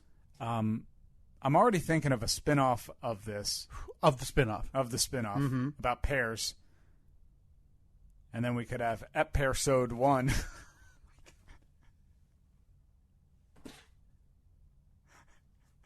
Have we found it? Have we figured it out? The only thing standing in the way of this is honestly this podcast. Right? I mean, because once you start navigating when we have to do an Ep-Pearsode or an Applesode, you start losing what we're doing here, which is totally fine. This thing's been dead for 100 episodes. Yeah, no problem. We've talked at great length about how we want to end this. We now just transition to a straight fruit-based podcast structure. Yeah. On a weekly basis. The hardest part is going to be coming up with the puns for every different fruit. Yeah. No question. Yeah. I mean, you can't have a lemon soda. And really, are there any other varieties of lemon other than lemon? I don't know. Put it on the poll. Yeah. Are there any other? Because, we may be kind of stuck here with apples and pears. Yeah. Applesodes and Applesode and Ep-Pearsodes. Ep-Pearsodes. So anyway, I was looking around for these Cosmic Crisp again. But we digress. Of course. Yeah, we really need to digress a little quicker based on what's sitting on the table in front of us. I was looking around for these apples. Long digression, shorter. 4 stores this morning, in addition to the 3 stores I'd gone to 2 weeks prior. Still no Cosmic Crisp in my vicinity. So again, if you're in West Michigan, wherever, if you find these in the grocery store, please, for the love of God, message us, buy some. Yeah. Let's figure out a way to get us these apples. Can we order them online or something? Oh, yeah, Steve, I'm glad you asked, because I have looked at buying us some Cosmic Crisp apples. Okay. They can't, because you can order, I don't know, we get groceries all the time online. You can order the crate of Florida oranges or grapefruit. We get Annette's parents do that from time to time. Yeah. They go down to Florida every now and then, and they'll always ship us a crate of oranges or delicious fruit. Yeah, I could have these here in as little as 3 days. Oh, good. Why don't we just do that? How many apples do you think we need? If they're as good as you say they are, I just want a kind of a constant supply of them. Oh, so you're thinking like a subscription service almost? I mean, if I could get 5 a week, I'd be happy. Okay. Typically, I do 1 a day during the week. Sure. So maybe. So if we just knock out 8, yeah. I mean, this isn't a subscription service, but this is a company that ships you fruit. It looks like as a gift. So, by the way, if anybody ever sends me a fruit box as a gift, I'm sending it back, return to sender. I'd like it. I like fruit. Is it weird? It does kind of put you under the gun, though. Yes. Is it weird to give a perishable as a gift? I guess it depends on the quantity. Right. So if you send me a honest to God fruit basket with like 8 apples, a handful of oranges, vines of grapes, whatever else could be in a fruit bag. I guess I don't really know what's in a fruit basket, and then a cantaloupe in the back. I feel like I'm under pressure. What about just like 3? Like if I were to, that's a good number. Say we exchanged gifts at the solstice season, and I brought you a little box. You opened it up, and it just had 2 apples and a pear in it. Mm-hmm. I feel like that's like biblical times stuff. Like that's what they would exchange as gifts back in Jerusalem. Just fruits in the quantity of 3. Right. Nobody was ever happy with what they got because I gave you 3 pears, but in exchange I got 3 pears. Yeah, 3 pears grown on the other side of the village, where the weather is exactly the same. Like everybody's just waiting for the one kid to carve them a head the shape of a face on the top of a stick. That's now like the go-to gift. God, gifts had to suck, right? No Amazon. Terrible. You're getting sticks and pears. Now, look, I know this is a little bit late. The solstice has already passed us by a couple days. But if you were given sticks and pears this year, nobody wants that. Nobody wants that at all. You're part of a very exclusive club that received gifts from biblical times. Stay tuned in the year 2022. We promise there's going to be an apple-sode, possibly an pear-sode. Yeah. We're really, really looking forward to that. It's definitely going to happen. Yeah, it's going to happen this year. A running theme that has happened on this podcast over the last 5+ years, is my fascination with your sidekick and the feces-throwing monkeys that somehow keep putting good, hardworking people out of jobs. Like Lisa. Johnny the Duck, on a continued basis in small markets and medium markets everywhere. And every so often, I kind of have a catalog for you, Steve, and this is one of those examples where I just had a litany of questions about how do you keep doing this? You had a question for me? Oh, God. About my chosen profession? Oh, boy. What is our timer at? 43. To hell, let's get to it, Steve. So, we didn't talk about my vacation. Maybe we'll get to whatever stories about vacation down the road. Not a big deal. Still waiting on we'll get to them once we get to the Vegas story. I'll recap my trip to Orlando right after I tell the Las Vegas story. From 2016? Our good friend Tyler Hunting was his name. Still waiting for that tale. Probably doesn't listen, just skips through the show notes. Do you even remember the Vegas story? Oh, no, I remember it because it's seared into my brain because I'm still mad about it. Okay. Very mad about it. You want me to tell the Vegas story? We'll get to it next week. Next week, Vegas story a bit. So down in Florida, and I'm not a real radio guy anymore at all. I don't just typically listen to it. I have a lot of podcasts. Otherwise, I'll have Apple Music or whatever open while I'm listening to music. But we're on vacation. Most of our travel on this vacation, well, all of it, that needed to go anything further than the road we were on, was going to be Ubers. Theme park, restaurant, whatever. And Uber has their still their mask policy, which made me feel a lot better. So riders and drivers, whatever.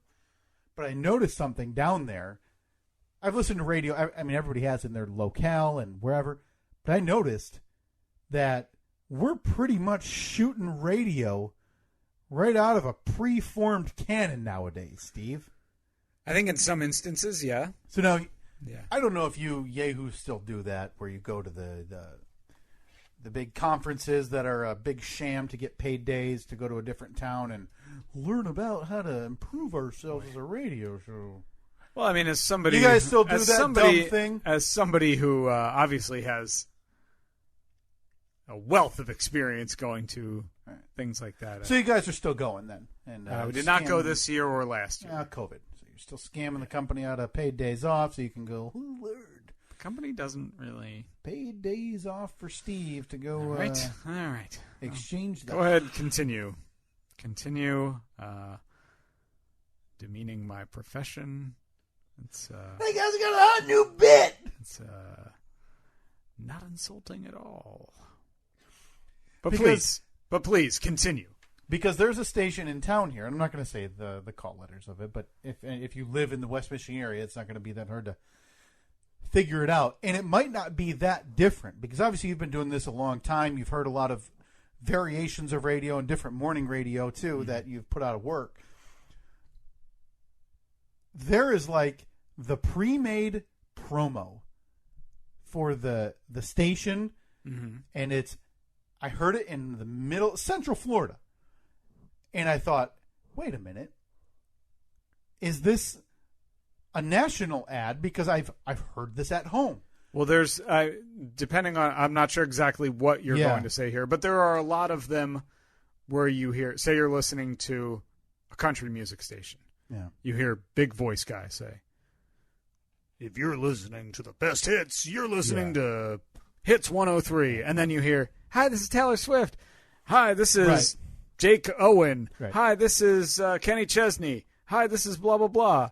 And then big voice guy comes back, Hits 105. Right. But, yeah, all of those celebrity drop-ins, those are all generic. This one felt more local, and I'm glad you mentioned that because it's a nice comparison to what I heard. Because what I heard was, and again, I don't know the letters of where it was in Florida, but like it was so reminiscent of what I've heard here because it was 93.1 HIT playing all the hits. Stay tuned 6 times a day where we give away $1,000 with the Cash Kitten. Ching, ching, ching, ching, ching. Meow.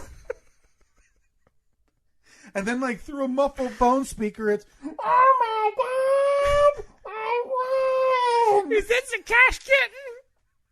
Yeah. Why?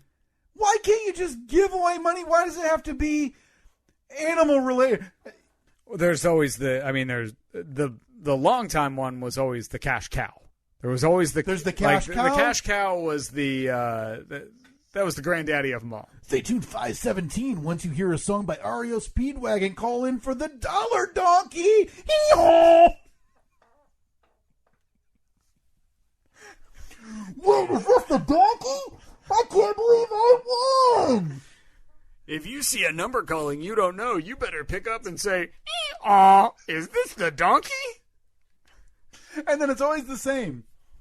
What station you listen to, it always pays you with the Dollar Donkey. 93 won the hits!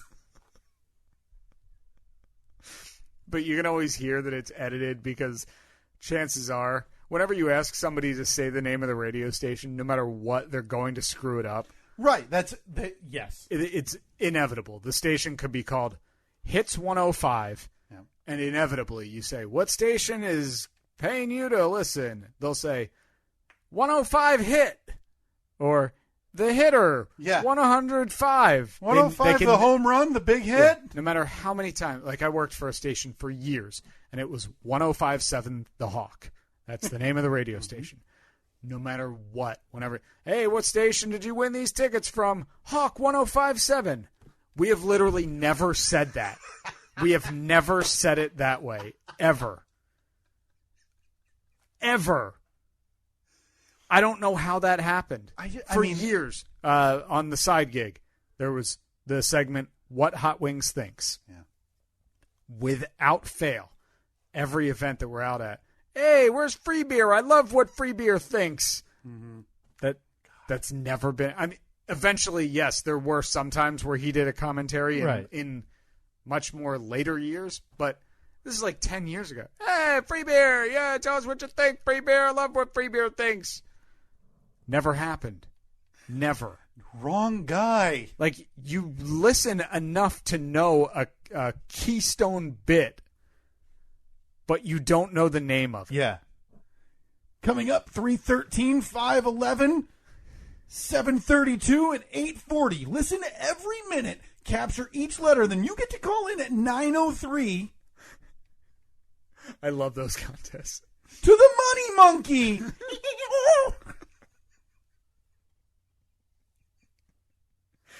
Hey, who is this? You're on the line with the Money Monkey. It's Lisa. Same lady from earlier. Right, yeah. She just keeps winning. Customer service lady who had to overhaul all the phone menus. Yeah. She's now calling into the Money Monkey because the Dollar Donkey didn't pay. No. But and I don't want you to, you know, the goings on in radio, and I'm not saying this obviously doesn't pertain to you guys because you have a money giveaway, but it's sponsored by somebody and it's related to a trivia thing, and it drives call-in traffic. Yeah, that is like that. Those are the things that make sense, and I understand this bit. I'm not saying I don't understand it. Yeah, because it's radio. It's dying. You need people tuning in. Well, you want people to listen as long as possible. That is, yeah. And it used to be every individual station did their own individual contests. But then with consolidation, the big companies realized, hey, if we keep these contests generic enough, we can have 300 of our radio stations across the country saying we're giving away $1,000. And technically, they are. Yes. But there's one nationwide winner as opposed to one winner in every market listening to every station. The code for you to know that you're being suckered into a text messaging service is when they say you need to text the keyword to 43430. Yeah, and hear it at this time. And even with that, I wouldn't even say that it's a scam of any kind. It's like anything else when you opt in. Like, yeah, they have your information. Chances are, I mean, if it's a legit business and they're, up front, no, they're not going to be selling your information. Sure. Yeah, and I don't mean scam like that. I just mean, hey, you're now on their list. Yeah, you're on their SMS list. But when you hear radio station A saying we're giving away $1,000 in the 8 o'clock hour, realize that it's not just you and the people in your local community that are getting a shot at that $1,000. Chances are it's people listening all across the country. Yeah. All of those. So say there's 300 radio stations across the country. They're giving away $1,000. So they all time it out. So at 8:05 they play the Money Monkey, or in another market it could be the Dollar Donkey or the Cash Cow, whatever their own local branding is. And the giveaway that it's a nationwide contest is when they're asking you to call a phone number or text a phone number that's different than the phone number that they always tell you to call for a request. Yeah. Or if you're used to listening to the morning or midday guy or whatever, and they say, 888, get 888 hits. That's what's saved into your phone because you're still an idiot who's calling in to request music. And it's different than what the morning jock says that day. Yeah. And also I think, not to be fully disparaging, but local radio is not this boon that people might think it is. Giving away $1,000 an hour for 12 hours a day for 6 weeks, probably not in the budget for a hyper-local radio station. For some, definitely. For some, it could definitely be. If you're in a major market, yeah, they have much bigger budgets. And even if for those in smaller markets, like it wasn't that long ago that they were doing that. Mm-hmm. Consolidation has done a number on radio, because now it used to be every radio station was individually owned and operated. So if you had 20 radio stations in town, there were probably 20 different owners. Right. But now if there's 20 radio stations in town, they're probably owned by 3 major companies, own like 5 each, and then there may be one mom and pop and one religious, based out of the rural town station 30 miles away. Yeah. I didn't know if this had been something that was covered at, some of your workshops where they say, hey, get an animal, give it a synonym for money. Got to be alliteration in there, though. The name of the animal has to be the same letter as the name of... And then we'll send you the template to how to make the promo. Ooh, the Moolah Moo Cow. Oh, my God, yes. Because they're all the same. And that's what that's the takeaway from my big trip with my wife and I down to Florida is that radio is the same everywhere. And I mean, unfortunately, there are not a lot of new ideas. Yeah, pretty much all terrible. I mean, we can agree on that, right? Nope. The big ones, probably the biggest offenders. If you've got over 25, I'd say 25 affiliates over. Probably doing some garbage work. Don't you work in the mortgage industry? It's those real Johnny the Ducks and Lisas who try to do things a little bit differently, and they get run out of town by the big-headed gas bags who roll into town in their Teslas and their Hummers. And Test drove 2 of them this morning, by the way. Fantastic cars. Not only do they come into town, but they bulldoze all the local people out of the way for their big hotshot, big city ideas and ideals, and wearing penny loafers with quarters in them because pennies aren't good enough for them anymore. Curious where you get this. Well, Johnny the Duck's flipping hash browns at the local diner. Just don't understand where you get. 25 is the affiliate number. Anything other than that, you're probably a good person. Anything under 25, you're a good person. Yeah. Gotcha. Anything over that, you're a real dirtbag. Okay. Garbage ideas. Ruining radio. What are you guys at now? 15? I find it hard to listen to you sometimes because you know not of what you speak of. Listen, man. Stream of consciousness over here, okay? Uh-huh. I'm speaking for the everyday man. Right, yeah. Again, you don't have to worry about adjusting my lapels over here, all right? I'm the guy walking through the puddle on the street corner. You're the guy who's, laying a coat down so you can walk through it. And it's not your own coat. You know whose coat it is? It's mine. It's the everyday man.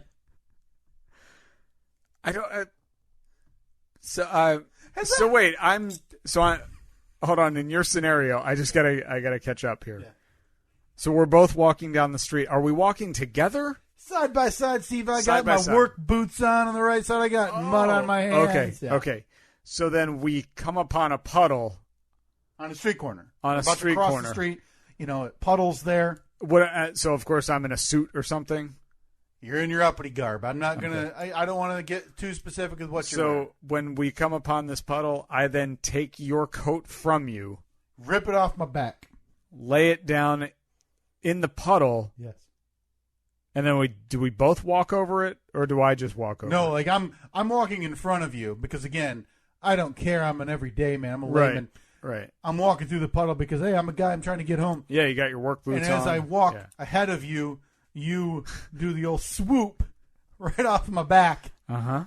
And then you throw my coat down to cover the puddle. Okay. So you can then walk and not Do I then pick it up and throw your wet coat back at you?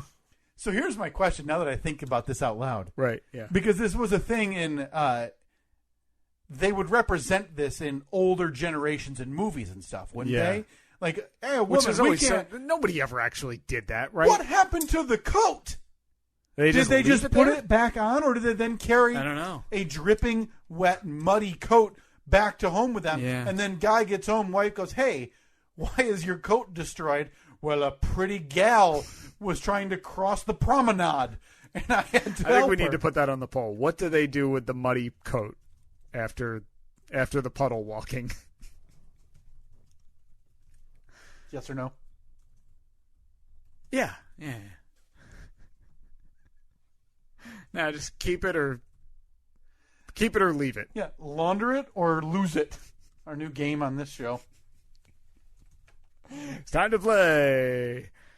Launder it or lose it. Dun, dun, dun, dun. I love the out of context questions. That one's up there on the list. Perfectly in context. I can't imagine anyone would be confused by that. I still think there's a lot of unanswered questions, Steve, mostly about what the hell happened to all those coats? All those muddy coats. They could have donated them to like a shelter or something. Or, as you mentioned so gently there, you would rip it off of my arms to allow your rich self to cross the puddle. Yeah, because my fancy shoes can't be muddied. And then throw it at me. Throw it back at you because I don't want to litter. Yeah, and you also don't want some garbage person's coat. No, not at all. You know what? The rabbit holes on this podcast that I love that we fall into are the ones where we invent products. We come up with money-making ideas. Of course, years ago we had the Lucky Billy candy bar, which spawned the offshoot of the Fortunate William. We talk at great length about the Chucky C. Jr. all the time. Now, granted, we didn't invent that, but this was a year that we came up with, I think, I would say the third official product for the Steve and Kyle podcast, Confectionery Cooperative, and that was the Old Rutherford. Yes, another lovely addition to our candy catalog as we try to diversify, as we realize still bleeding money doing just this podcasting thing as we try to spread our wings, Steve, with a delightful candy based on a turn of the 19th century president. Now, when you were a kid, when you trick-or-treated, did you trick-or-treat on Halloween? Yeah. Why is it not? Why is that not the case anymore? Don't even get me started. We've probably talked about this every single year of this podcast, but I was on the local community Facebook page. Unbelievable. And it's, hey, what night is trick-or-treating this year? Yeah. And I'm like, what do you mean? That's like saying, what night are you celebrating Christmas this year? Like, trick-or-treating's on Halloween. Yeah, the 31st of October. If it's on a Thursday, trick-or-treating's on a Thursday. Yeah, it is what it... Part of the... If it's on a Monday, trick-or-treating's on a Monday. Mm-hmm. Part of the experience of trick-or-treating as a kid, if you ask me, is those mandatory weekday trick-or-treating. Yeah. Shows who's committed. You know, going to school the next day, tired. That's how you trade candy. Still damp from the night before because it's always raining. Yeah. Loaded, just stories and bags of candy to go in there and say, hey, who wants my, old Rutherford? Is that another? I don't know. I feel like that's a candy, isn't it? No, it's O-L apostrophe. Yeah. Not old. Old Rutherfords. Yeah, someone came out with it probably right after Rutherford B. Hayes. So the Old Rutherford is named after Rutherford B. Hayes. Okay, turns out there's no Old Rutherford. There is now, and it's part of the, Steve and Kyle podcast Candy Cooperative. Yes. Oh, man, Zach, our good friend Zach, if you can get on designing us the Old Rutherford. Yeah, with a nod to Rutherford B. Hayes on the label. Jesus, man. You need to have a second career just coming up because I believe that you were the originator of the Lucky Billy bar. Oh, I don't remember. I refuse to take credit for that, not knowing that was a, as the company states, a candy confectionery cooperative. Yeah. Movement. So it'll be in the annals of history. It will be known as a team effort. But if we want to get real specific, I'm pretty sure I want to give you credit for that. Well, apparently that might be my calling card. Mm-hmm. If we have to create a new company where what we would do, you would do whatever, but I would then create the world's worst candies. You're the idea man. I'm the idea man behind terrible ideas. We have the Old Rutherford and the Lucky. I still think the Lucky Billy, and I mean, you are deserved credit for the Fortunate William, which again is the inverse of the Lucky Billy. Yeah, it's Billy, but he's wearing a tuxedo. Yes. And it's for a fancy man on a fancy occasion. We're filled to the brim with these ideas. Yeah, exactly. And the ideas didn't stop there. We also had the idea that we needed a way to know what time it was here in the studio. Oh, God. And we thought, what better way than to get a big old clock in here? A big old timer. So when we start recording, we hit that reset button so we always know what time it is in the podcast. Make sure all of our hijinks are properly timed. And Trevor, a big fan of the show, not to be confused with Trevor in Nashville. It's Trevor in the other town. And Trevor in Burns or Dixon. Trevor reached out and said, I want to buy you guys this clock. I want to buy you the amazing clock that you speak of. And he did that. He ordered us the exact clock that we spoke of. Hey folks, viewer mail time again. Oh, here's one from Sally, age 14. Dear Pig. Bum, bum, bum. Bum, bum, bum.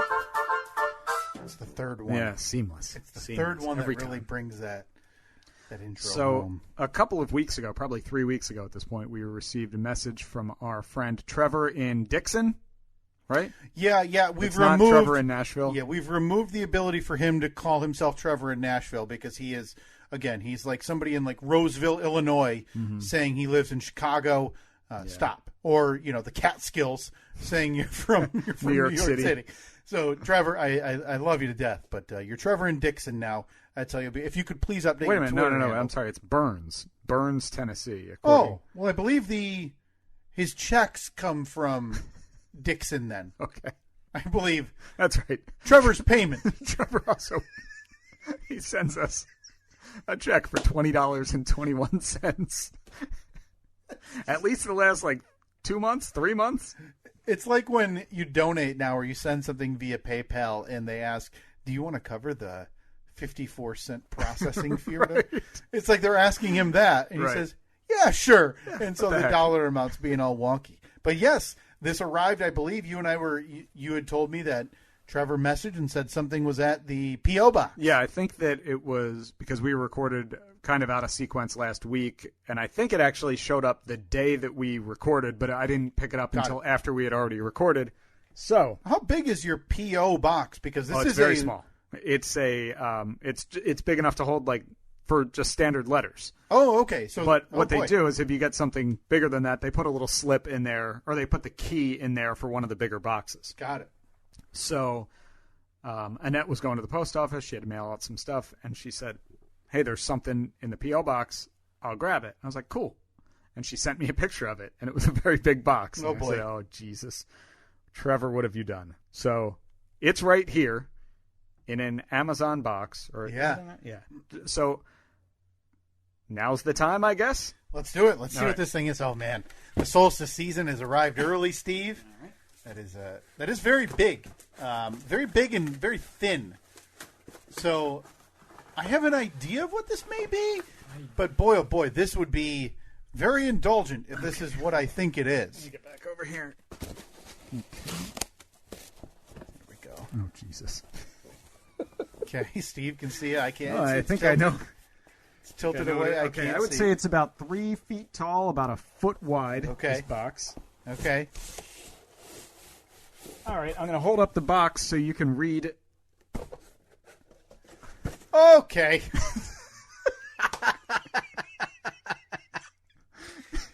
That says 36-inch LED digital time bar. Oh, Jesus, Trevor! This- Trevor bought the clock. This Our is stopwatch. This is ridiculous. So this is what we semi-jokingly said we want for the studio. Yeah, Oh boy, 36 inches, huh? let's Steve, you've got it over there. If you want to, It's hold as it big up. as the box. Oh It's, my God. Okay. Yeah, it's bigger than I thought, huh? Maybe In hindsight, maybe the E36 was a little too big. 24 would probably suffice. I mean, honestly, considering we're going to be sitting 7 feet away from it. Yeah, this, based on what I'm seeing, this is more of a distraction than, because, when we joked about getting that scoreboard from Yeah. the gymnasium, yeah, this isn't that far from it. unwrapping. I Okay, like well, the blue though. is it just Look at one? that Is it blue. just one outlet or one adapter to an outlet, Steve, Let's to see. plug in? Yep. Yes. Oh, you've got to. Just I'm surprised it's not a. I'm surprised we don't need to hire an electrician, or it says Well, yeah. professional installation required. If you want to send a text to Annette that she may lose power upstairs when All you right. plug this in, yeah, go. I'm gonna go plug it in. Head over over towards IKEA kitchen there and see. Let's see how this thing looks. I am excited. Oh, Trevor, this is far too kind. Okay, Steve sitting on top. Oh my God, that is. So right now, Steve, I'm sitting further away than I will be in APS 4.0. Yeah, probably by 3 feet. And that thing is very large. It's not on yet. Okay, that's on.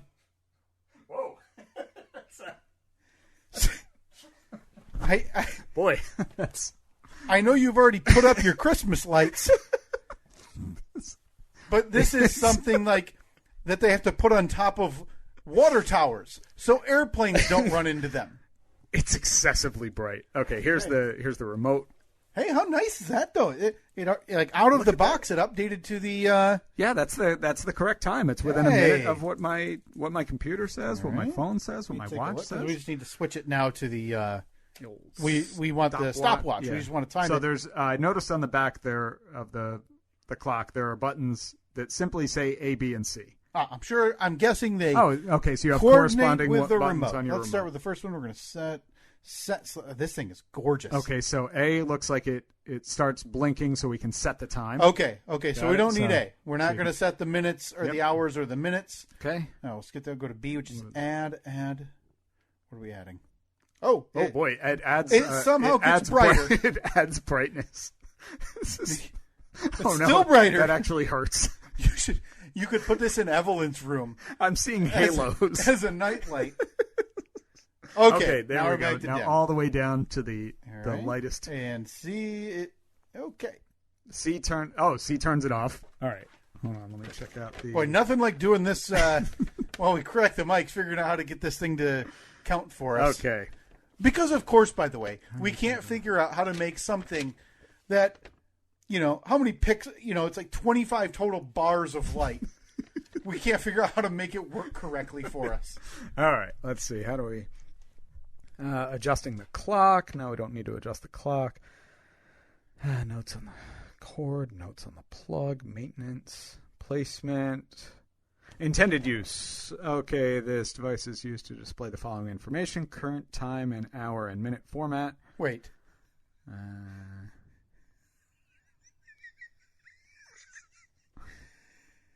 Is that it?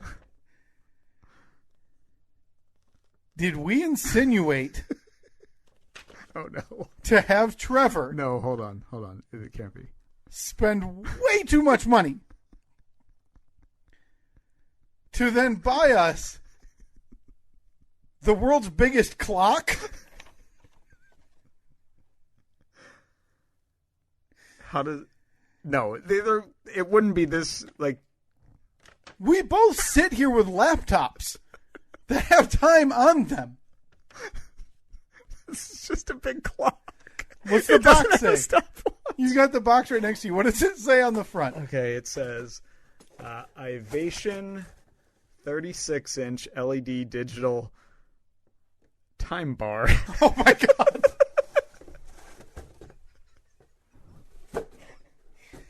I mean, I'm not. This is like a clock that you see at a community center. This is in. It's in every school cafeteria. It's so big. It's massive, and it's does 36 nothing. inches wide by 8 to 10 inches tall, and it is the brightest blue that has ever blued. Let me show you its functionality. Bright, really bright, bright. Dim. Wait, hit C. Oh, hang on. C's the ticket. Oh, my God. What have we done? Because why wouldn't this happen? Why wouldn't this happen, Steve? Oh, my God. This is amazing.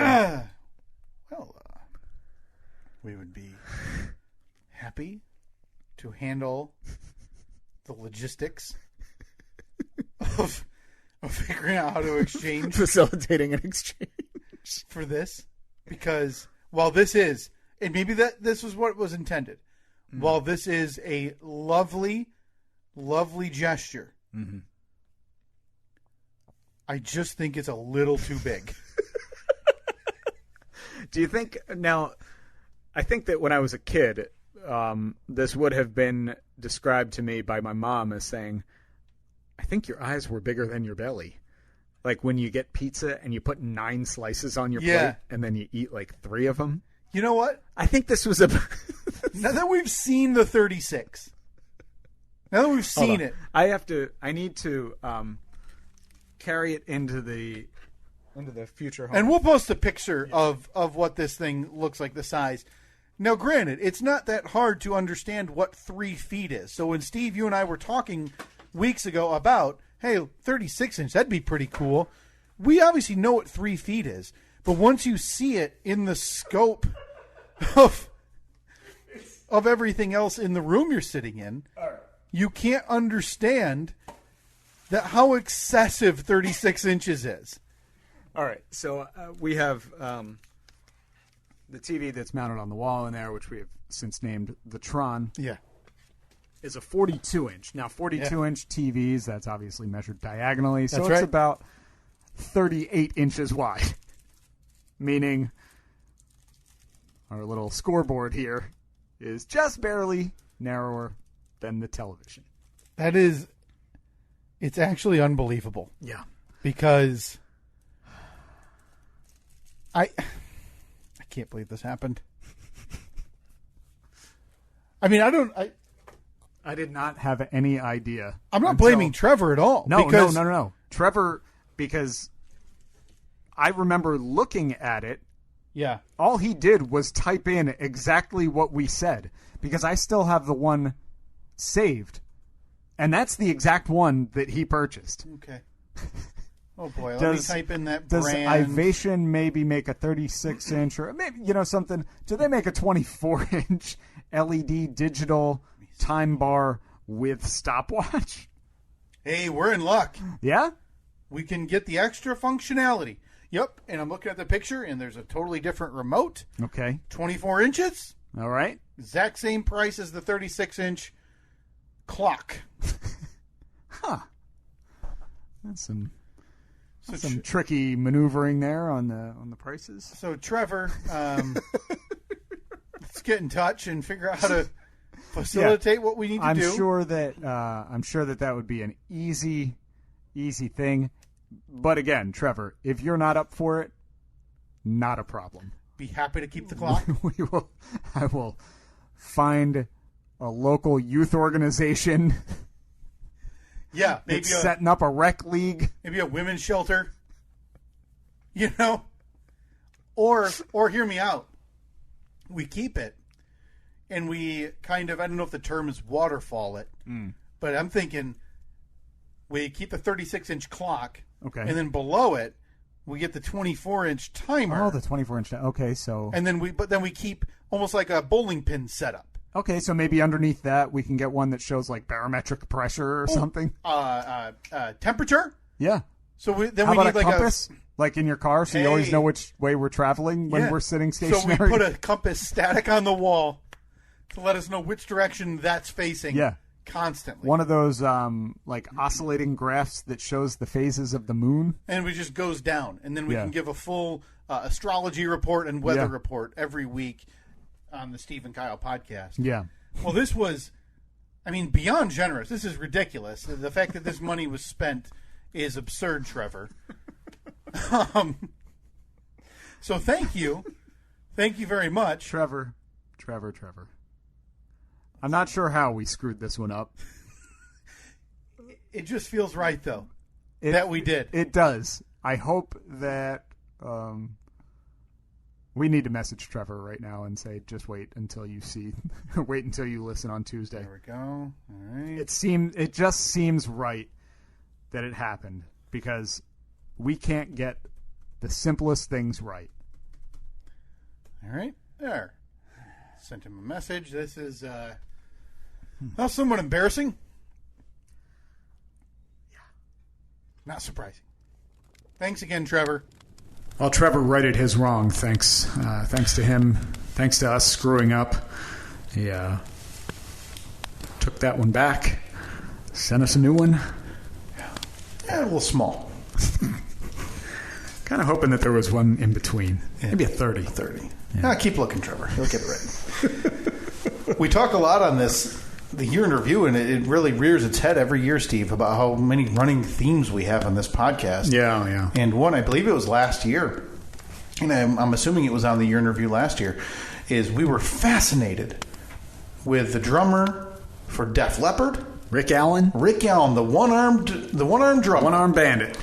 And how His first question when he got into a car accident that I believe either severely injured or killed his girlfriend or wife at the time was, "Don't you know who I am?" Yeah, I'm the guy that bangs the drums for the band. And maybe that's where this comes from, a little bit of anger towards drummers. Yeah, I think that this all started with you just... we were talking a little bit about Ringo, about the Stones drummer, whose name escapes me right now. Charlie Watts. Charlie Watts. And then you just had this one simple question. Who would you consider like maybe the best drummer you've heard? Okay. Because I don't know what delineates a good drummer from a great drummer and a great drummer from a bad drummer. Because I feel it's all like just that's banging things. Yes, that's an easy instrument in my mind to cover up. I'm assuming it is, right? I'm supposed to hit the one on the left. I actually hit on the one on the right. Now I'm just going to go anyway. Because drummers are soft. Where like they start on the one end, and then they kind of go around the world. Yeah. There's nothing more insufferable at a concert than a drum solo. Drum solo. It's the worst. It's the so worst. And then you slowly see everybody get up and say, like, "Oh, cool! This is the time to go get another beer." Because this is the bathroom break song. It's like the drummer. I'm going to tell a story with my solo, so it's going to be slow, and then it's going to really speed up, build. and then it's going to crescendo, and nobody cares, man. Right. Do the kick drum. We all want to hear the guitarists and the singers. Nobody's here for you. Like I would rather hear a bass solo. Is there anything more depressing than when you're at a concert and you see the lead singer kind of like take a step back, maybe go back behind the curtain, followed by the guitarist, then the bassist, and then maybe, like, I don't know, a keyboardist walks off stage, and then the lights are dim, and then you just see the spotlight shine on the drummer. Oh, God. Probably not wearing a shirt. Yeah. Oh, yeah. They're all sweaty, no shirt, hair in their eyes. Yeah. You know, trying to do a fancy trick with a stick, because they're jugglers, too. Prerequisite for being a drummer? Juggling. That's got to go on the poll. Is that a prerequisite? That's actually where they find most drummers for bands, at the carnival. At the circus. Hey, got any good jugglers? 'Cause, man, my band needs a drummer real bad. I never drummed in my life. You'll be fine. It's all right. Have you ever hit things with other things? It's I don't know why we're taking out drummers today, but again, I would rather hear a piano solo, a guitar solo. Absolutely. Do I want to take the plunge into a bass guitar? No. No. Come on. I'd rather hear a tambourine solo than a bass solo. We got Jimmy Wilkins on the triangle. Ding! Ding, ding, ding! Ding, ding, ding, ding, ding, ding, ding, ding. Thank you, Jimmy! All the way from Louisville, Kentucky. Now, unless you're talking, if I can watch somebody do a stand-up, like an upright bass solo, then I'm in. Then you got me. Even Tommy Lee realized drumming is so stupid that he had to put a frickin' roller coaster on his set. Yeah. Because again, you're juggling and banging things. That'll be on the poll as well. Our drummer's the worst part of any band. Results on that poll still inconclusive, I think. If you go to our Twitter, we had some confirmation from drummers that they were the worst part. They were the worst part, but then we had some outraged folks saying, "Have you ever seen a bassist?" And both valid arguments, which I think lends some credence, Steve, to the fact that it is very, very inconclusive. Yeah. Do you think that we're going to do another poll recap this year? Or a poll field of 64 like we did last year? Yeah, we're definitely going to do a poll badness. Poll badness. That's it will be probably 32 entrants this year because not 64 took, well, do the math, a lot of weeks to get us down to the champion. I don't think we finished our March Madness themed tournament until midway through May. I think you and I were wearing 4th of July celebratory garb while we were wrapping up the poll badness that started in March. Mm-hmm. One thing, it's funny, I actually, while listening back to some old episodes and trying to find some audio, Steve, this is not the first time we talked about this next idea. Really? Directly. You and I have brought up before the idea of how we want our deaths handled. Oh, yeah. Death is a very prevalent theme on here. Yeah. We know that our days are numbered. Right. We're going to go at any minute. We're both. So we want to be, but we're also both the kind of people that want to be prepared. Right. And over preparation, I think, is a good thing. Mm-hmm. And that's why I think it's important to have your pallbearer situation figured out before you go punt the 5-gallon bucket. I used almost 5 bags of concrete. Bags of concrete off the shelf weigh 50 pounds each. That's before you add water. Which I hear is light. I'm estimating that the table, just the concrete slab, weighs 300 to 350 pounds. Oh, for God's sake, Steve. I don't know how we're going to move it. That's the thing. It's not in here. No, granted, it's only 25 feet away, but it's through 3 doorways down a hallway. And it's too wide to fit through those doors. Yeah. Which means we have to carry it upright. Right. I'll say this. There's no way it's you and I. I mean, it's you and I. Right, plus. At least one other. I don't even think that that's possible. I think see, the problem is we have to carry it upright. Right, so there's two spots. Yeah. To carry. That's it. Because the person in the middle, they can't You're really... worthless. Yeah. You're worthless. I'm looking at you middle pallbearers. You're worthless. And if you end up in the middle... Put that on the pole. In a pallbearer situation, just know the deceased didn't like you. I think that's important. If you're not one of the corner anchors... Mm-hmm. Yeah, say, are the middle anchors worthless in a pallbearer situation? Put that on the poll. Because please. I almost feel like now that I say that out loud, I feel like I should put that in my will, just so whoever is a pallbearer knows I didn't like them. So you're a middle. You're a middle. That's where you belong. So there's a pallbearer hierarchy. You got front left. No so driver side. Yes, obviously that's going to be. Like the person most important in your life. Mm-hmm. Passenger, all right, maybe a friend, but not that good of a friend. Right. If you're backseat pallbearers, forget it. I'd rather be backseat than middle. Oh yeah, of course. Right. So again, I think you're right. I think it's driver's side front, passenger side front, driver's side rear, passenger side rear, middle left. Yeah. No. Middle right would be... You think middle right? No. Middle left and then middle right. Because the driver's always going to protect their side first. Right. So those are the people they value more. If you're a middle right pallbearer, I think you turn it down. Now, I think you write a handwritten note and you say, apologies to Ron. I know we were friends since college, but this is a shame I cannot bear. God forbid you're... The deceased is like 7'4", and there's enough room for 4 on each side. Boy, I hate to make this equivalence, but no, you don't. I'm going to do it. I think you're a dirtbag if you have more than 6 pallbearers. So it's like the wedding party where there's 11 on each side. And I say that because narrow it down. You're dead. Who cares if some feelings are hurt? Right. Because you're gone. What are they going to do? Go kick more dirt on top of your grave? Mm-hmm. Huh? Are they going to go rattle your ashes in your canister a little more than normal? Be a man. Cut it down to 6. And if you have any respect for numbers 5 and 6, you cut it down to 4. Because what you're doing to numbers 5 and 6 in your pallbearer situation, you're disrespecting them. Yeah. No, look, I'm on board. Just remind them, hey, you were a friend.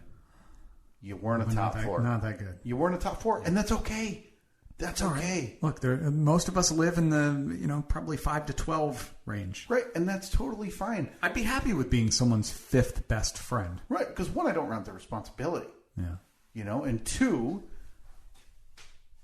you know that if you have to get up there and put on your glum face and be a number 5 and number 6, you're the laughing stock of the funeral. Mm-hmm. And you never want to be the laughing stock of the funeral. No, you want to blend in. You just want to be another guy. You don't want to be the guy that walks in jeans. Oh, my God. A guy walking into a funeral in jeans is a guy walking into a wedding in shorts. Mm-hmm. Mm-hmm. Yeah. Yeah, you want to be the guy that shows up. You're just wearing your black suit.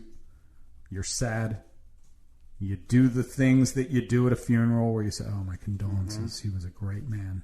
My condolences. I have so many fond memories. And then out the door.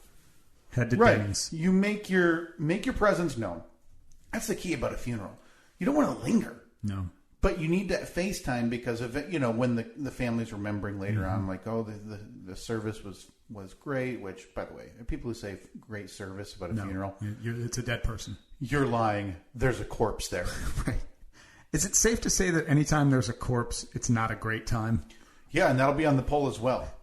Because I think you're dead on. Like, it's not like a baptism. That's like when people say, oh, they looked great. No, they didn't. No. Because they had no movement because there was no life in them. They're filled up with fluid that purposely doesn't dissolve and keeps their body no, enough of this already. We got to make a pact right now. Because assuming that this podcast continues for a little while, chances are one of us will be attending the other one's funeral at some point, which is a weird thought. But right. I hope I'm attending your funeral. I do. No offense.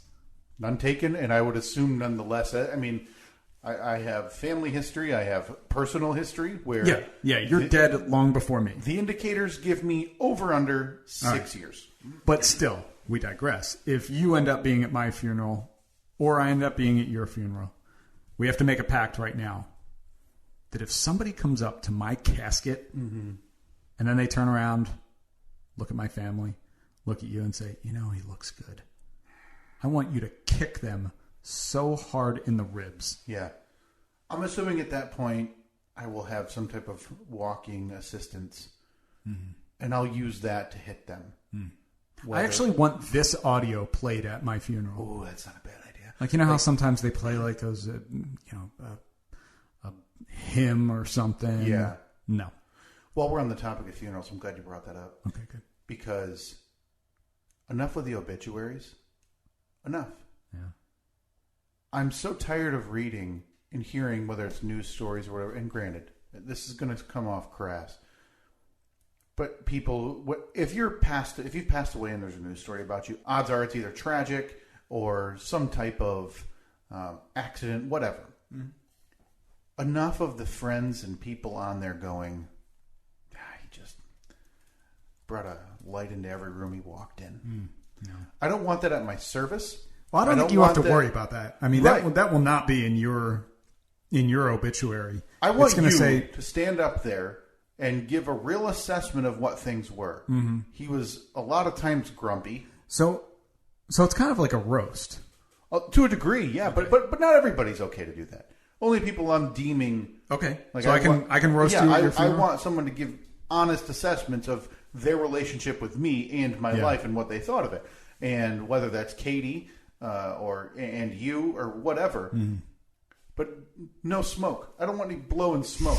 Tell stories where I made you laugh, whatever. That's fine, but let's not make any false statements about what I brought to the world, which wasn't much. Kyle was mediocre at best. You look out into the crowd. There's like 30% of the people going, "Yeah, they're not wrong." He's right. He's right. And if they start laughing, I'm going to say, No, don't laugh. This is the truth. This is not one of those funny obituary or funny eulogies that goes viral. This is the truth. I'm spitting truth here.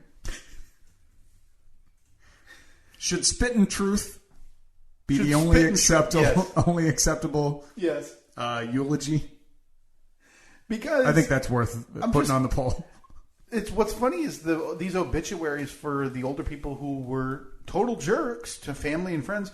Those are the ones that go viral. When those are the ones that should be the norm, you'd think. I mean, I don't remember much of my grandparents, but I hear stories about he was kind of a jerk, and he wasn't really warm or welcoming when we'd come over. I was too young to know that. And But hearing it now, I'm like, oh boy. And then you've interacted with enough people, you're like, yeah, that's probably the norm, more so than elderly or whoever jumping up with smiles and hugs and warmth every time and really bringing the light into the room, Steve. Yeah, but spit and truth, the only acceptable eulogy. Yeah, definitely. But we digress a bit. Sorry. The proper funeral etiquette. Show up. Mm-hmm. You find the spouse of the deceased. You do the hug, of course. Mm-hmm. I'm so sorry for your loss. You know, I was thinking back, and I remember that time that Kyle and I drove to Van Wert to look at our stupid faces on a billboard. Man, he was always up for an adventure. He was. Get a smile out of them, maybe a,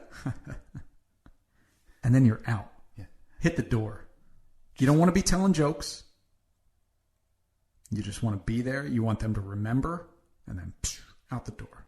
Go in for the hug. You pull back. You hold on to the hand, maybe. Oh yeah, the hand. You the tap the top. Yep. You say, "He was such an average man who had very little, innumerable flaws, and brought a sub-average amount to this world. Condolences. Sorry again. There is no afterlife. You'll never see him again." And then you're out the door. Yeah. I mean, that's one way to do it. We're not recommending anything. We're just giving people who are attending funerals options. How did we get here? Yeah, that is quite a digression. I know we were talking about the countertop and how we're going to carry it in here. And that turned into... I think the more I think about it, I think I'm going to put my pallbearer situation in my will when I make one. You think? I think so, because now that I think about it, if you're going to be middle, left, middle, right, I'm going to leave like a note of apology. Okay. Just so you want like Post-it notes on each position? Well, okay, so hypothetically, not hypothetically, but when you die, am I in 1 through 6? You're 1 through 6. Okay. Yeah. You got your car mapped out yet? I guess I shouldn't say that because the pallbearer situation is different. It's not just friends, right? Right. Family. Yeah. My son. Yeah. If we have a second. But I mean, what if you croak when he's like 3? Yeah. Oh boy, it's terrifying. You know what? I still think I put him front left. Hey, Reed, suck it up. Carry Dad's dead body. Poor kid has no clue what's going on. It's like a car on hydraulics. Like a shopping cart without a wheel.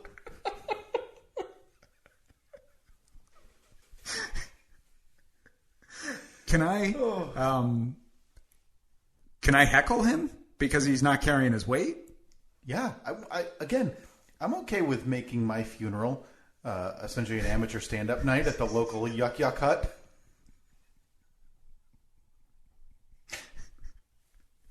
I don't think there's anything wrong with that. No, not at all. Be unique.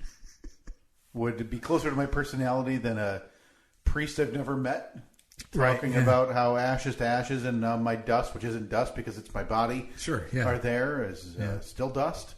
And, I replenish the earth, which I don't because I'm in a wooden casket sealed inside another box. Yeah, with noxious chemicals in your body. I'm not doing any of those things, so I don't really want that. So I'm in the top 6. Well, you figure, all right, say you die. Yeah. Say you are dead and in a box. How old are you? 34. 34. Early 30s. Late 20s, early 30s. I'm comfortable early 30s. Okay. 35 now. 35 come March, Steve. That's still early 30s. So you're 34. Mm-hmm. All right, so say you croak at 50, which seems reasonable. Reed will be 18. Yeah, not out of the realm. Reed will be 18. Say second baby, if they they arrive in the next 5 years. Be 12 or 13 at that point. Okay. So third driver's seat, passenger seat. Yeah. Where's Robert? Back left. Back left. Okay, that's a good. Number 3 is good. Yeah. Who's number 4? Who's back driver or back passenger side? Well, that's a really good question. It's a really good question. Your buddy Chris. I think it's Chris from the UP. I think Chris is back left. If he can make it, if he can make the trip. Right. Yeah. If he can fire up one of the jalopies and coax that thing across a bridge and downstate. Chris would be the guy to show up to my funeral in shorts. Oh, God, yes. And if he does, I need you there with, again, some type of walking utensil or weapon. Yeah. To really knock him around. I'm going to have to be the guy, like you see in those old comedies when people go out to a fancy restaurant, but like the one slob in this situation, Chris, forgets to wear a jacket and they have to give him like the rental jacket that has the big crest on it. I'm going to have to bring a spare pair of pants. Yeah, no question. For Chris. Yeah, he's going to get down and it's going to be like a pair of light blue denim jeans. He's going to have those tan like boots on, stained with like oil and grease and mud. Yeah. And stained with the stains of the UP. Yeah, and the jeans are definitely you're going to be seeing the back left of his underwear because the pocket's like ripped to shreds. And he's going to walk in like it's normal. Yeah, he's going to think he's dressing up. Yeah, he's going to be the guy walking in after the ceremony has started. Yeah, and the door's going to burst open, so everybody's going to look, and then he's smoothing his hair over, right? Yeah. And then gives a little sad wave and shuffles into a back row. Yeah, So he would be back right. Boy, I haven't thought about middle 2. With 2 kids, that really tightens up the group, right? Is that the plan? Like, you guys aren't the people who are like, hey, we're going to have probably 6 or 7. No, we're closer to 1 than that. Okay. We're closer to 1 than 2, and we're closer to 1 than 6 and 7 for sure. Yeah. I mean, I wouldn't be offended at a middle seat. Boy, I got to tell you, the way it stands right now, Steve, with 2 kids, you might be OLI. OLI? Outside looking in. Oh. Because, listen, here's the deal. Okay. 1, I'm not going to be the person with a wedding party of 11. Sure. Ever. I had 4. Yeah. Okay, 4. Yeah. At least with your first wedding. Right. And I can't imagine I'm going to gain more friends if I were to, my current wife finally ups and leaves. I can't imagine I'm going to gain a bunch of new relationships. Right, like she was the one holding you back from being super popular. I've got 7 people and I need them there. They're my ride or dies. As soon as you say that, you're in your midlife crisis, by the way. Yeah, ride or die. Yeah, if you're in your 30s using the term besties and ride or dies, reevaluate everything you're doing. Yeah. Everything. Yeah. Looking at you, everybody on social media. Everybody. And I think you'd be OLI. Okay. Who's, but it's kind of insulting because you don't even know who the middle 2 people would be, but you know that they're not me. I have names. I have right now 2 to 3 ahead of you. Okay. 2 to 3. Who do you got? It would be my friend Jason. Okay. My friend Nate. Yep. My friend Matt. Yep. Those would be the 2 to 3 where we'd be at before we would. But again, this is 15 years down the road. What are the odds that all of them are still alive? Yeah, they could all be dead too. Right? Yeah, that's true. Long story Jason and Nate from Team Remax. Yeah, obviously. Yeah. Okay, gonna have to take them out. And honestly, I'd rather be OLI than a middle seat. No, not me. I want to be part of the party. I want people because if you're OLI, you're looking at the people that are up there, and you're like, man, they're in the band. But you can't go 7. Like I think if you go 7, you just got one person. No, you can't be any odd number. Right, and they don't have. Most caskets won't have a handle on the back, so you're just holding the bottom of the casket, and you're not holding any weight. No. And so you have to do that weird shuffle walk because your knees are about to hit the dead body in front of you. Yeah. Look, I'm just saying, I'd rather be in a middle seat than outside looking in. Yeah. So if you can fit me in there, I'd appreciate it. Yeah. I mean, it would be nice. I feel like let's see, I'm going to try and figure out mine. So you said you had Robert in your driver's seat, right? No, Robert would be back left. Yeah. I'm sorry. Hypothetical, the two children. Okay. All right. So my driver's seat, well, it can't be my daughter. She's a girl. Girls can't be pallbearers. Of course, girls can't. Yeah. It's not Pauline bears. Enough of the girls can do everything. So I guess. Yeah, boy, you're kind of a. I'm assuming that anyone older than me is already dead, right? I think it's a fair assumption. Okay, so my dad's dead. My brother's dead. Yes, let's assume. Well, no, because then my brother would not be. Well, this is my situation. This is how I look. Good question. Good. So you're assuming you're going till 80. I'm assuming I'm probably living to 100. Okay. I'm going to call it right now. You're making triple digits. I'm going to call it right now. See, I got a bunch of nephews. I could fill the car with just nephews. It could be. So it'd probably be Daniel, front left. Daniel's driving the car. Mm-hmm. I'm just going in age order. Sure. And it's going to be Joey in the passenger seat. And it's going to be Andrew in the back driver's seat. Mm-hmm. And then Felipe is going to be back passenger seat. Mm-hmm. Now, this all, obviously, if our second child due in June is a boy, yeah. Everyone's getting bumped down. I got 5 right there. No, my brother's dead. Yeah. Yeah.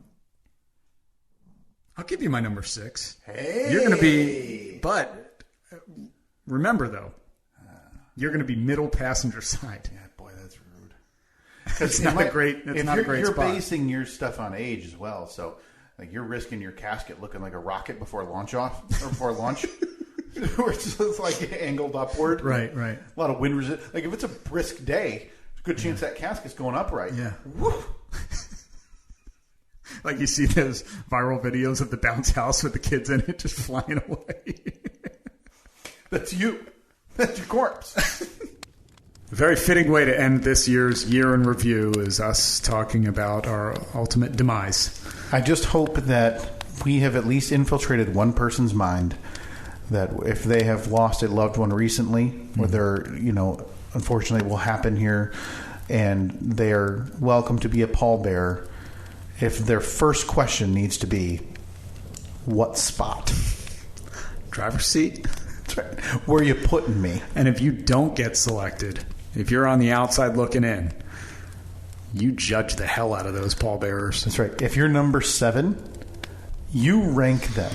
And you understand, dead Jimmy obviously didn't... Because he's not just Jimmy now. When you're dead, you get the suffix. You're dead Jimmy. Yes, it's not Mr., it's not, Mrs., it's not Doctor. It's dead. It replaces everything. Yeah. I mean, and, as a remaining spouse, like anytime you have to send like a letter and you still have those address labels. Yeah. That you put in the top corner, you need to then scribble out like Mr. Jimmy and, dead. Yes. Dead and Jimmy. Replace it with dead. It's another great idea right here from this podcast. This is a year in review episode and you're still getting fresh content from us. Yes, but listen, that is a worthwhile discussion. Mm-hmm. And again, my hope is that just one person is at a funeral and is now looking at this pallbearer and going, God, ugh. Dead Jimmy hated. Look at those idiots. Hated little Ricky in the middle right. Nobody liked him. I can't believe that this is the 6th time that we've sat down to do a year in review episode. That blows my mind. It's crazy to think that we've been doing this as long as we have. This year, especially grateful because for the Steve and Kyle podcast, Cloak and Dagger non-denominational Winter Solstice gift exchange, we had more people than have ever signed up for it, which was amazing. Hopefully next year we can continue that and bump it up even more, get a few more people involved. Right, we did set the record this year. It's another high bar that we'll have to shoot to attain next year. Hopefully big things coming in the year 2022 for the Steve and Kyle podcast. The Cure for the Cure is going to have to happen. Sure. Hopefully, if still like to do that somehow a public show with people enjoying and listening and playing along with us. But as we all know with what's going on in the world, who knows? But yeah, Cure for the Cure will happen. We're going to be officially in the new studio at some point. Steve? Yeah. You have another baby coming? I have another child coming. So, boy, probably not going to get to the 7th annual year in review, but I guess we'll find out. That is my big prediction. Your bold prediction for the coming year. My large prediction for the year 2022 is that this podcast will not see 2023. Ooh, okay. All right. Well, we appreciate you listening for yet another year of this nonsense. As always, you can comment at Steve and Kyle, Facebook, Twitter, Instagram. The best thing that you could ever do for us is to just recommend this podcast to somebody else. Maybe like and share an episode or leave a review on whatever podcasting app you listen on. And we greatly appreciate it whenever you do that. Yeah, and I would love to bring back on a monthly basis or bi-weekly basis the 2 minutes of awkward conversation. A lot of things we want to get going. Been kind of consumed with our own egos, as well as getting this room for Steve finalized, as well as everything else going on with your wife and forthcoming second baby. I think we just need a whiteboard. You get us a whiteboard, we'll write stuff down on it. That's right, and we'll never forget. Never. I mean, a whiteboard, you don't just erase that. No. That stays forever. So, thanks again to everybody who tuned in this year. Spread the word. That's the best thing you can do for us. I know we have people who want to send us items and gifts and candy and and other trinkets, and that's fine too. The best thing we can ask you to do, spread the word. Tell everybody to give this a chance and listen. All right. Until next year. See you later. Thanks again.